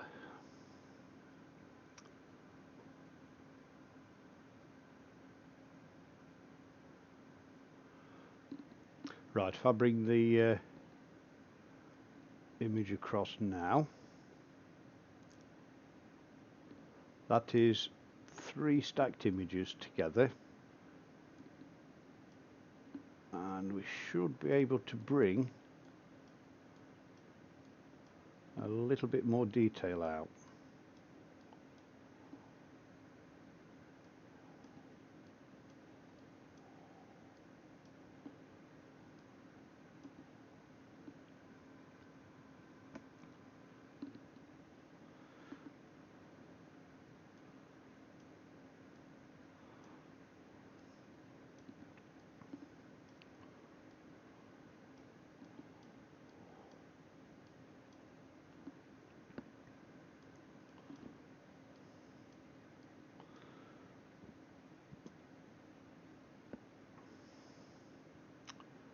There we go, that is 3 images.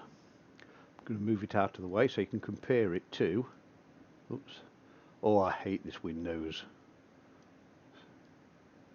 flicking. Right, that's 3 images stacked compared to a single exposure. So you can see the advantage of stacking multiple exposures and the detail it starts to bring out.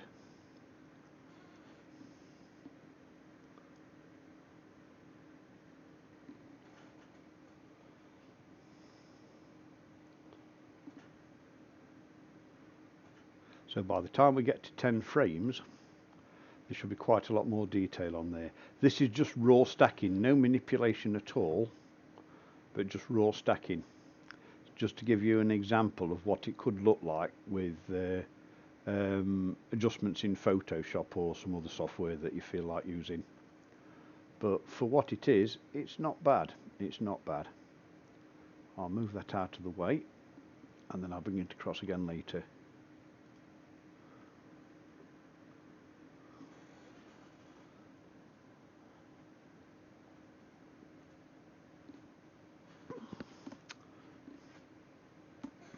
There we go, it's adding another one.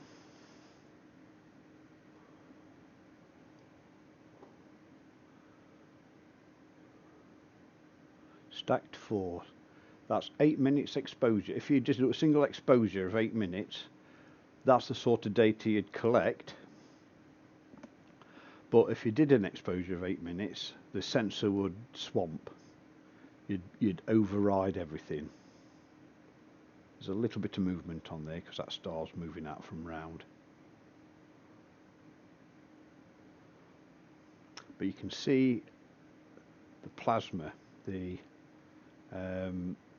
nebulosity on this bottom side and the top side there.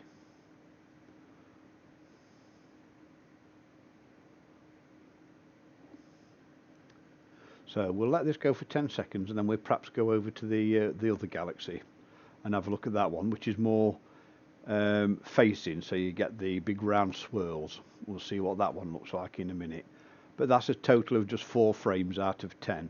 We'll let it run for the next few minutes and we'll let that stack, and then we'll go and have a look at another one. But if you're getting bored, let me know. I can always go have a look at another target.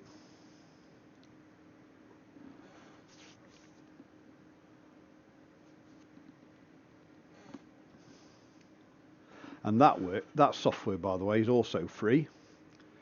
It's called Deep Sky Stacker Live, and that's the software you can use for stacking frames with many of the modern cameras that you can use on the telescopes.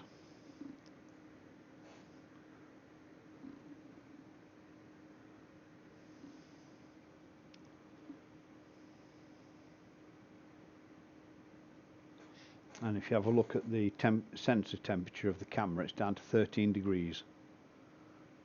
So the cooler is actually working. The normal running temperature is about 31 to 34 degrees. So it's dropping it down a significant amount. Right, let's have another look. 5 exposures. That's a bit blurred. I think there was a bit of movement in one of those. Yeah, there was movement in one of those.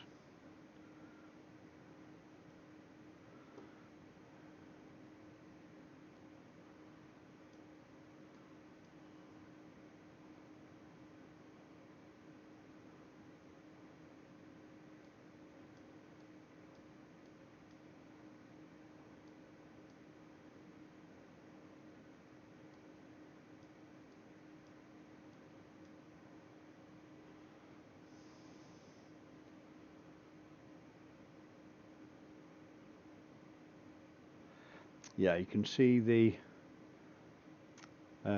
plasma, the hydrogen alpha stuff coming out along that direction, and also just there. The little streaks are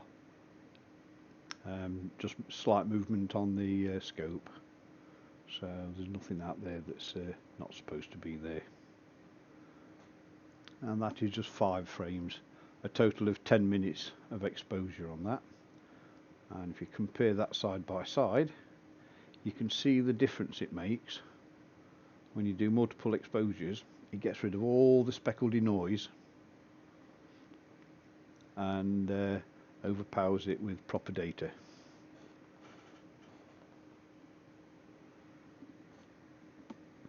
This is quite spectacular when you use a colour camera.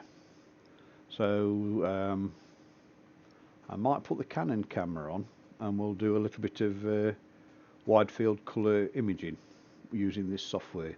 That might be a nice evening because you get to see some of the pretty colours out in the galaxy, and it's a little bit more pleasing and a little bit more pleasant than just a monochrome image.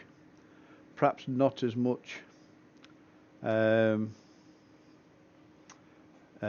boring colours, boring mono, but a little bit more colour orientated, perhaps not as much detail.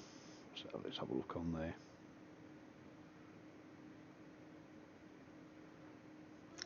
So yeah, it's not too bad on that, not too bad.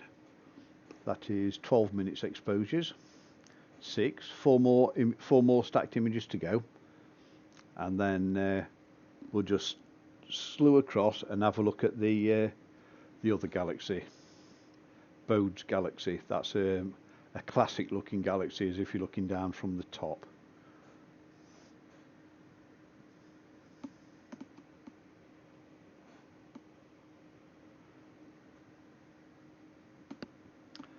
We'll have to have a look for some background music, something to fill in the times when I'm not talking and when I'm supping tea.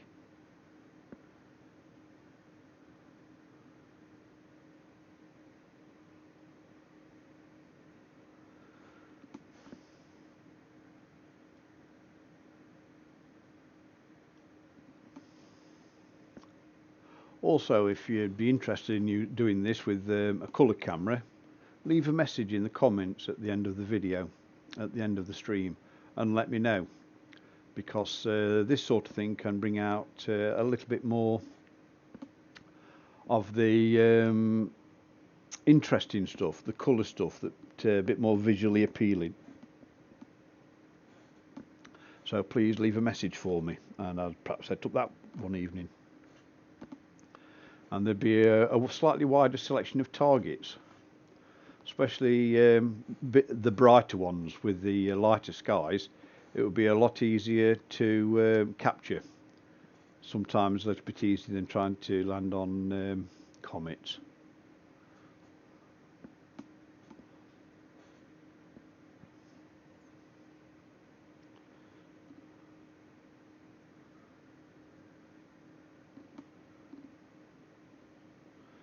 Here we go, we're going to add another one. There we go, adding another one.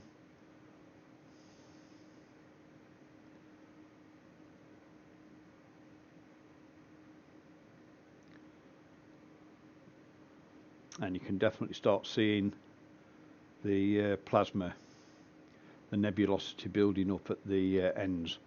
So if we kept exposing on here and stacked about 20 images, you'd get a lot more definition of some of these plasma eruptions. And if you compare that to this side here, you can see the difference in the smoother background compared to the noisier background.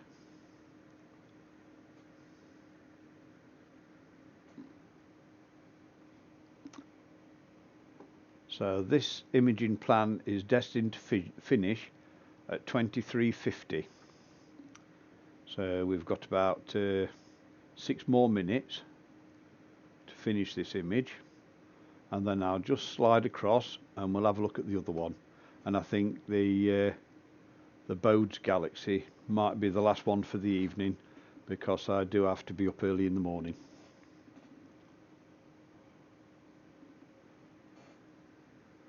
I see we've still got 5 people with us. If you're still awake, say hi. I hope I'm not boring anybody.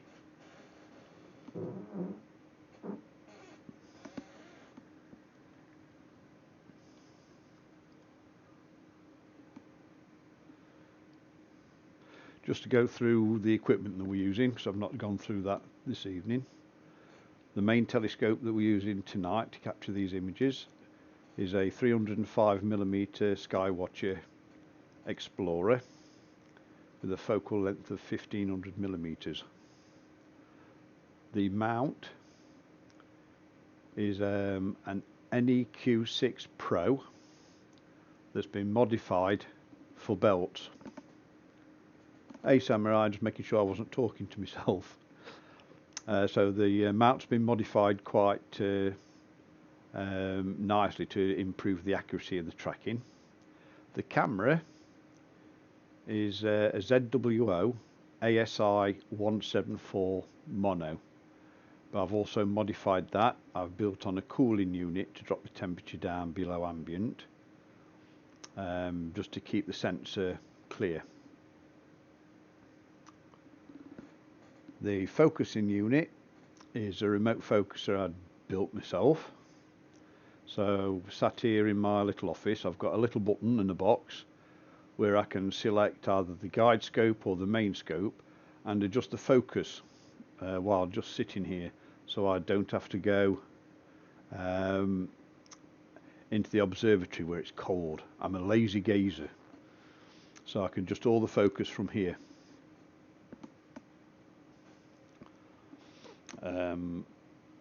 I have gigabit networking and 5 gigabit USB connections to the scope and cameras direct from my position here in the house. And the most important piece of equipment is about 1.5 meters away. It's called a kettle and it heats water, also used for making cups of tea when required.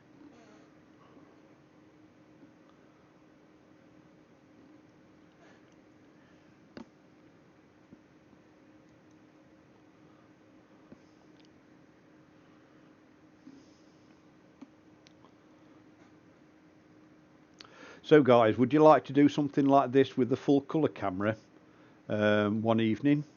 So instead of having these black and white images, we get full colour with all the reds, blues, purples.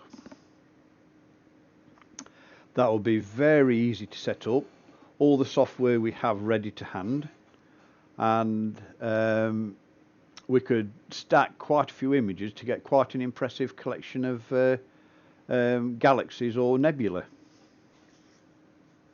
Let me know, because it'd be something different. Comets are okay, but unless they're disintegrating as we watch, they're not as exciting as some could be. So it might be something a little bit different and a little bit more pleasing to the eye. Okay then, I shall get the cameras set up, make sure the batteries are charged, and I'll set that up for the next clear evening. I think you might enjoy that a little bit more than these mono images. In fact, we'll come back to these two targets. We'll come back to M81 and M82. They're pretty reasonable to find, pretty easy to track with, and they do have quite a range of colours involved.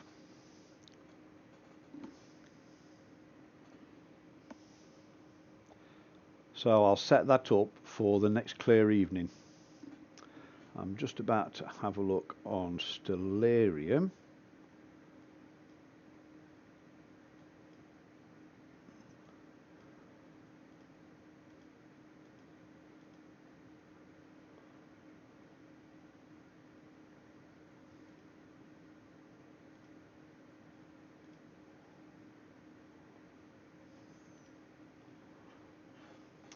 Right, when this one finishes, we'll have a look at the final image on the stacking software. And while we're looking at that, I'll slew the scope across to Bode's Galaxy. Jaden, what time's your bedtime? Because my daughter, she'll be 19 years old soon, and she's already tucked up in bed.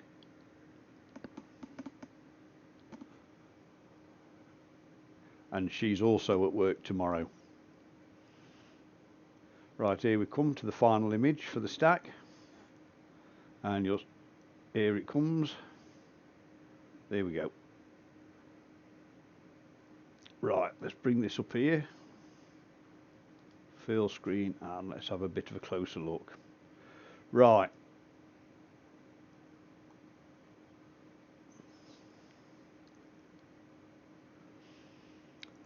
on my screen I can see definition from the hydrogen alpha elements coming through here, like going through the centre of the galaxy and coming out of both the top and the bottom. The galaxy diffuses towards the edges, but there's distinctive colour at both sides. So that will be quite an interesting target in full colour. Right, I'm just going to slew the scope over to the other target and stop the guide scope. Move this out the way. Start the viewing.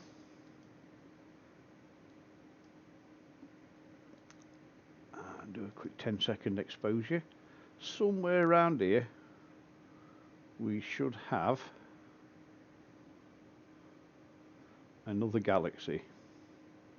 There we go. Right, let's bring that up to 30 seconds and see if we can pull out some of the outer rings of the galaxy. It's not quite central, but I think we'll leave it there for the moment, because we're not going to be doing anything excessively long. And then once we know we've got a reasonable alignment, I'll go and manipulate the stacking software, and then we'll just do a quick run on Bode's Galaxy. We'll do the 10 same exposures, and then we'll just see what we've got. Now then, there you can just start to see, let me just stretch it for us. There we go, there we go. Let me just manipulate that down a bit.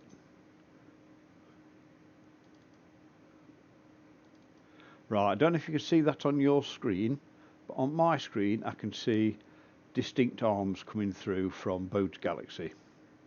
And if I set up the stacking software to stack that, that should start bringing out a little bit more detail for you. Can you see that on your screens? Because I'm not sure, because I'm not monitoring the stream.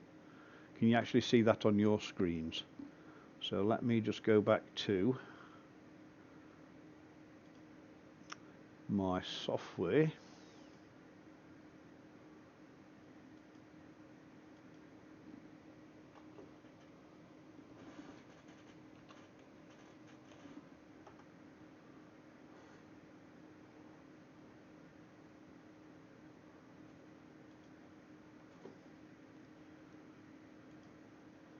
And I'll stop that. Right, I use the same settings. Switch that off and start that. I'd better start the guiding.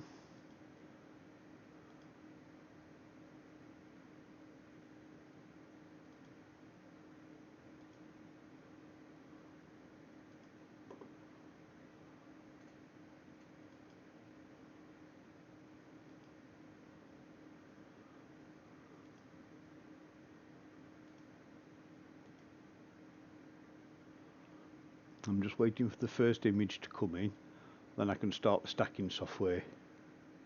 Right, I'm glad you can see that. I'll leave it on the screen for the moment at that. I'll just tweak it down a little bit, and we'll just do the same exposure routine and the same stacking. We'll just use 10 images on the same filter, the same settings, and we'll see what it comes out like. This is all in mono, so the next time I go live with a stream like this, I'll be using a wide field colour camera, the same stacking software, slightly different exposures and number of exposures. So we should be able to capture these two galaxies in far more detail and a lot more spectacular to look at. So like and subscribe, ding that bell, and you'll get notification when it starts. And I'll also be able to bring in a few more options to go and have a look at using the same sort of software and setup. Because nebula and galaxies will be a lot easier to image with the lighter skies in the evenings.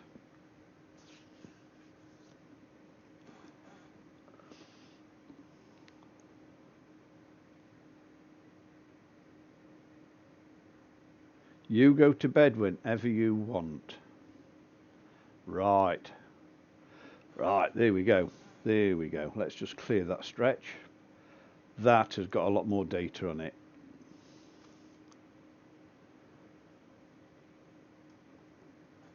Right, that centre's just a little bit overblown, so I'm wondering if I ought to...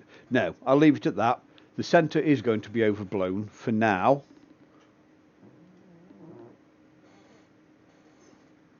But because it's just a test, it should bring out a lot more details on the arms and some of the denser clusters of stars. Those stars are the size of our sun and larger. So let me just set this up.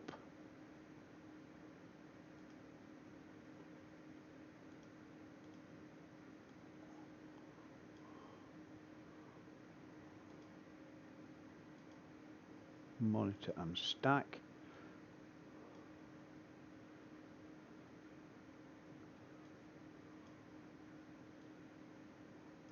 Right, that's the software setup. It will only stack when we get to 2 or more images.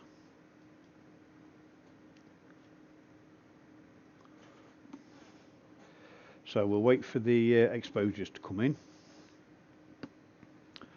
We'll have a look what this galaxy looks like.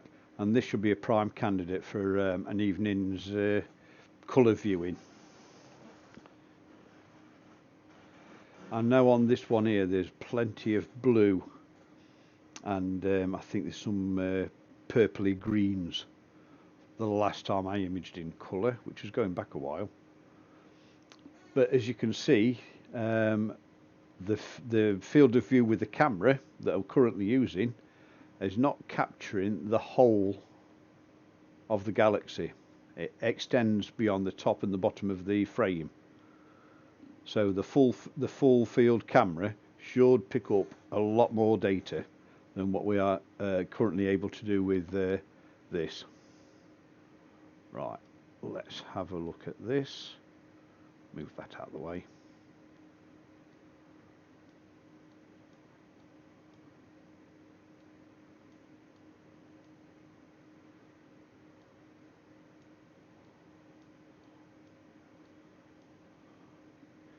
Yeah, we need a little bit more data to be able to pull something decent out of that at the moment. Here we go.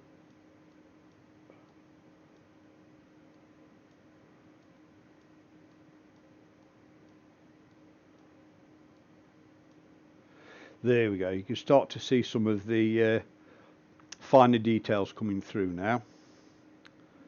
And with a few more frames stacked on there, it will start fleshing out some of the details along the edges. So I'm just tweaking this a little bit just for the sake of bringing out a little bit of detail before the exposures come in. So it's not the best way to display what we're actually imaging. Right, I'll leave that for now. I'll move this out of the way. That is 2 minutes. That's one frame, 2 minutes of exposure. Right, I'll move that out of the way. I'll compare it side by side. So it's roughly the same.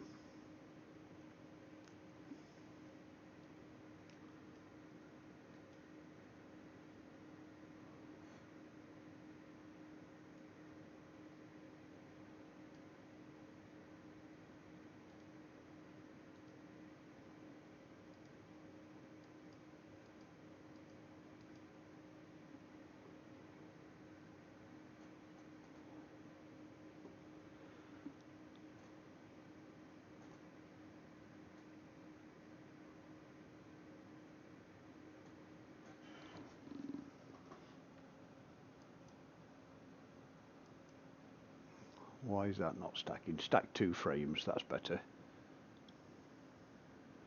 So we've got 2 frames there. Let's see if we can tweak a little bit more out of it. You can see there it's building up. It's building up.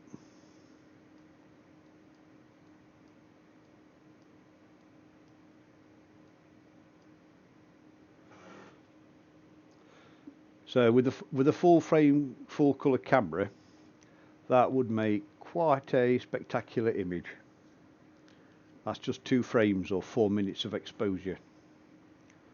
So I'll just move that out of the way so we can see the single image. Okay, mate. I've got to be up in slightly less than that because I'll be up for work. And ding the bell for the next one because we're going to be doing these 2 targets, but with a colour camera and everything. So just keep an eye out for it. I think it'll be something significantly different to the comets that we've been monitoring of late. So you have a nice evening, mate, and I'll catch you again soon. Have a nice evening.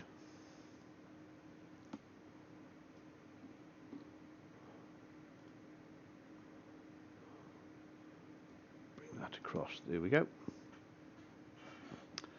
And for anybody else who's just joined, we've moved on from Comet Y4, Comet Y1 and Comet T2. So we've had a look at all those comets. Well, we didn't look at Y4 because Y4 was swamped by light. It wasn't dark enough to pick that one up at the moment. So we've had 2 comets. We've looked at the Cigar Galaxy, and now we're just having a look at Bode's Galaxy. This is in preparation for an evening with a wide field colour camera, and we're going to image these targets live stacking so we can pull out some detail, a little bit of something different than just mono. Good night, mate.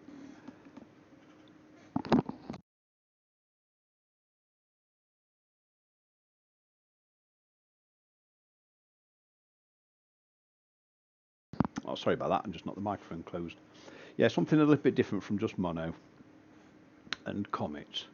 So I'll just bring the live stacked image across. There we go. That's 3 images, a total of 6 minutes, and you can start to see a little bit more detail coming out on that. There's another galaxy there, look, another small galaxy there. So let me just tweak a little bit on here.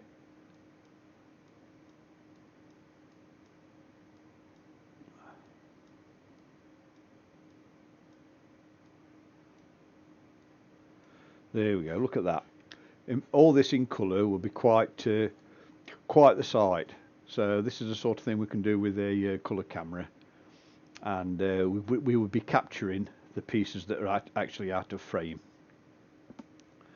This bottom down here is amp glow, so I don't think we'll be suffering with that too much. Hey Jaden.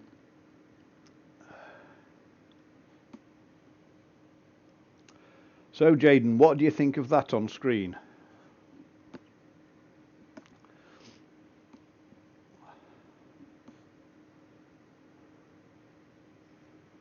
Do you think your science class would be interested in looking at something like that?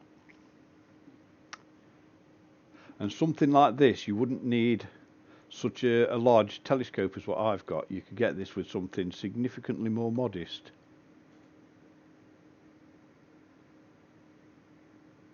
What time do I go to bed? Well, I'll probably go to bed when this imaging plan is finished, which is another 5 or 6 frames, because I have to be up at 6 o'clock in the morning.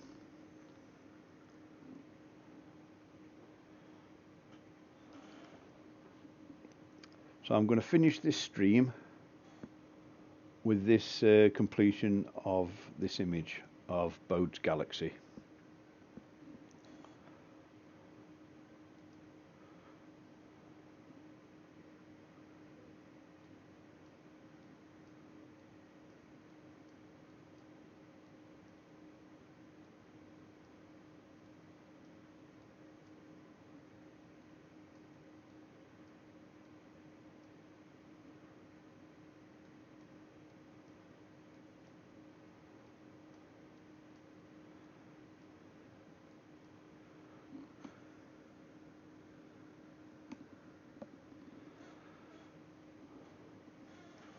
So there you've got two galaxies for the price of one. I think that one's called Coddington's Galaxy.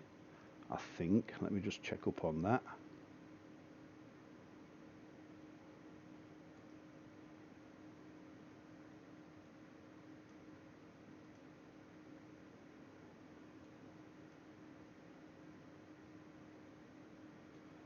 I don't think it's the Garland.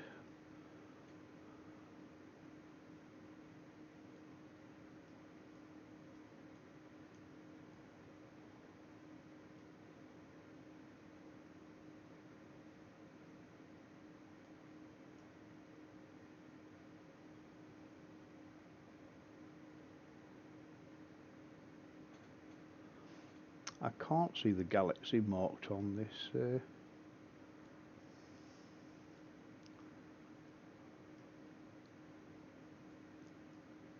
Star chart.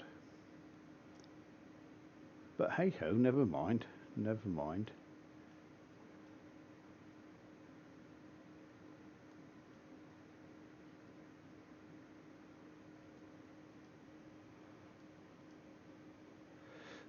There we go, another image on the stack. 5 images, 10 minutes worth of data. So let's just tweak that out a little bit.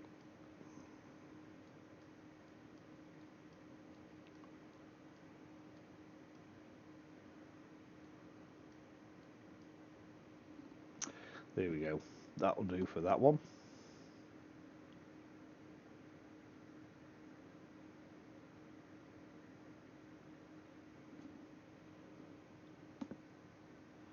I'll move that out of the way. And that. There you go. Side-by-side comparison of a stacked image and a single exposure.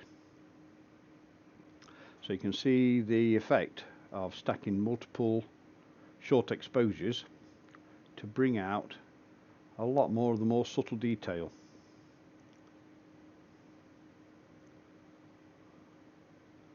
So that area there, that, and all the more densely packed areas along here. So when we do it with the larger camera, we'll be able to get a lot more detail in there, a lot more detail.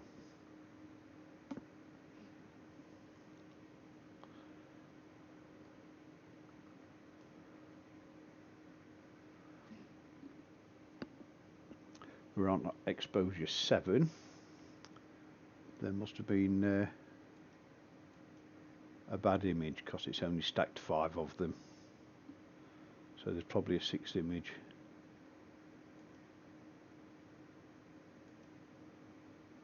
Let's have a look at the image quality.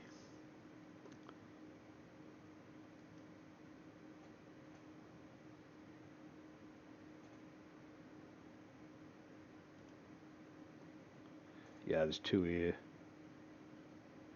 Not stackable. So there's 2 images that weren't stacked.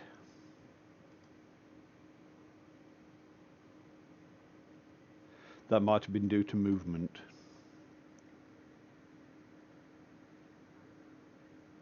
Hey, Samurai.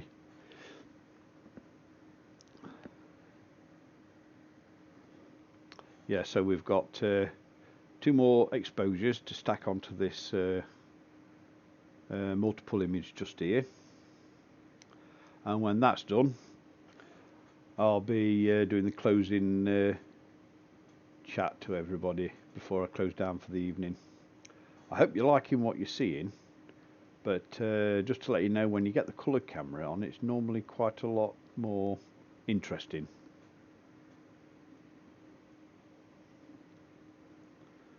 A bit more impressive when you see it in its full colour glory.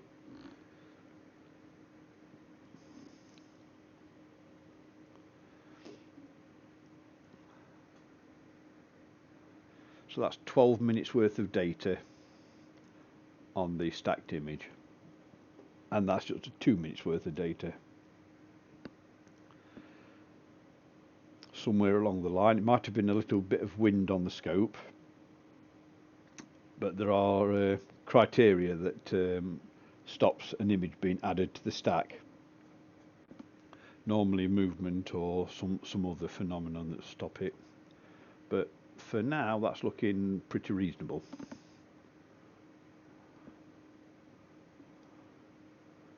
And it's always nice to play with the buttons.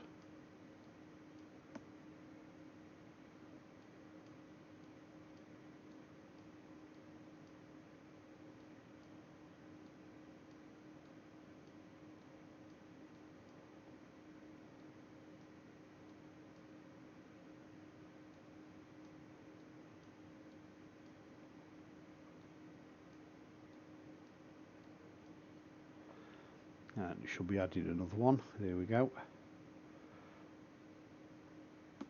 That's 7 frames stacked.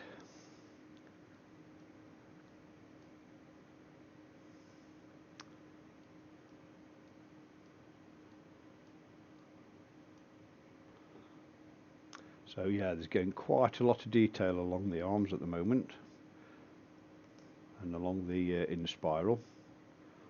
A lot of these are bright purples and reds and blues along these intensely populated areas along here. Just put it to full frame. There you go.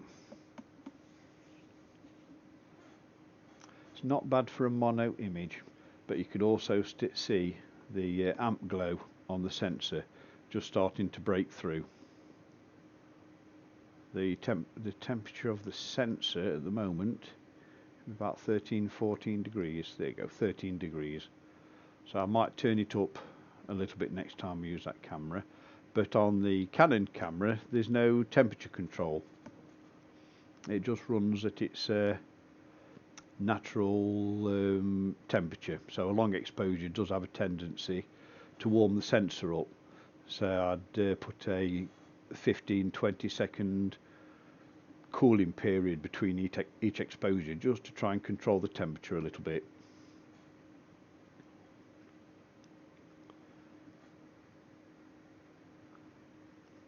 Also, this target, because I've got a filter wheel set up as we're looking at it now, I could do the same exposure number with each individual filter and then stack all the different filtered exposures to turn it into a colour exposure, and that would have a lot more detail than what we'd be able to capture with a one-shot colour or the Canon camera. But for this evening's exercise, this is quite reasonable for what we've got, quite reasonable.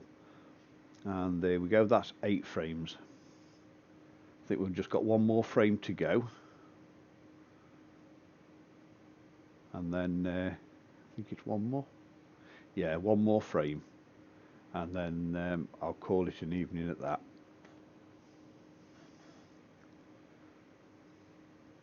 I might set up a Dropbox so I can drop all the data in it.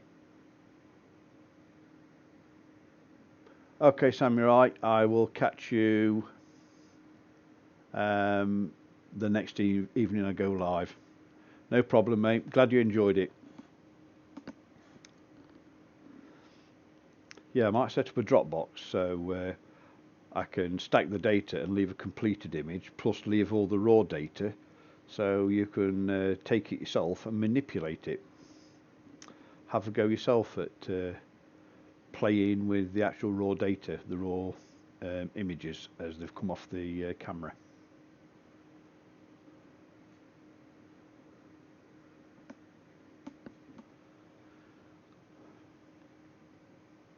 There we go, halfway through the last exposure.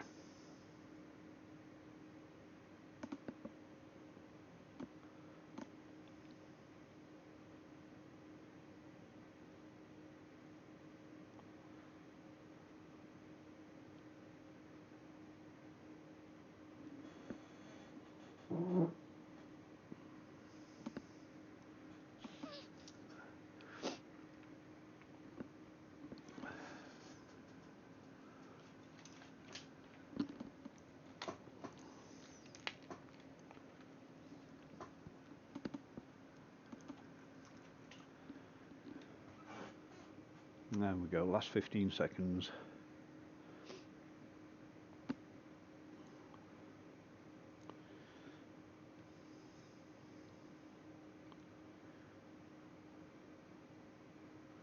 And there we go.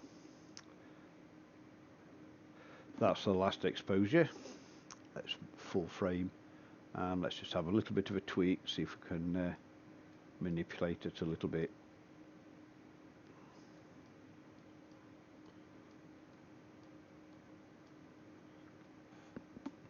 There you go, quite a lot of data in that. That's without manipulating it too much, just the light sliders up there. So I'm going to call it an evening. You've seen the Cigar Galaxy, Bode's Galaxy, T2 PANSTARRS, Y1 Atlas, and it's been a reasonable evening of clear skies.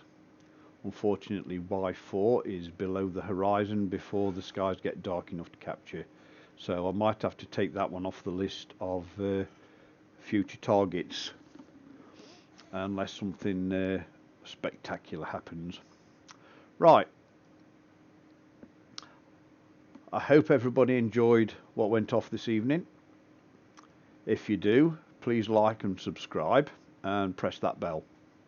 You'll get a notification next time I go live, which will include colour cameras, Bode's Galaxy and the Cigar Galaxy, and live stacking. Also, I might take requests for other targets within the horizons of my observatory. So I hope you have a nice evening. I hope you get plenty of sleep, because it's getting a bit late for me. And I look forward to your company on my next event. So please enjoy what you see, and let me know in the comments if there's anything in particular you would like to look at next time. Have a nice evening, and I look forward to your company next time. My name's Andy. Have a nice evening.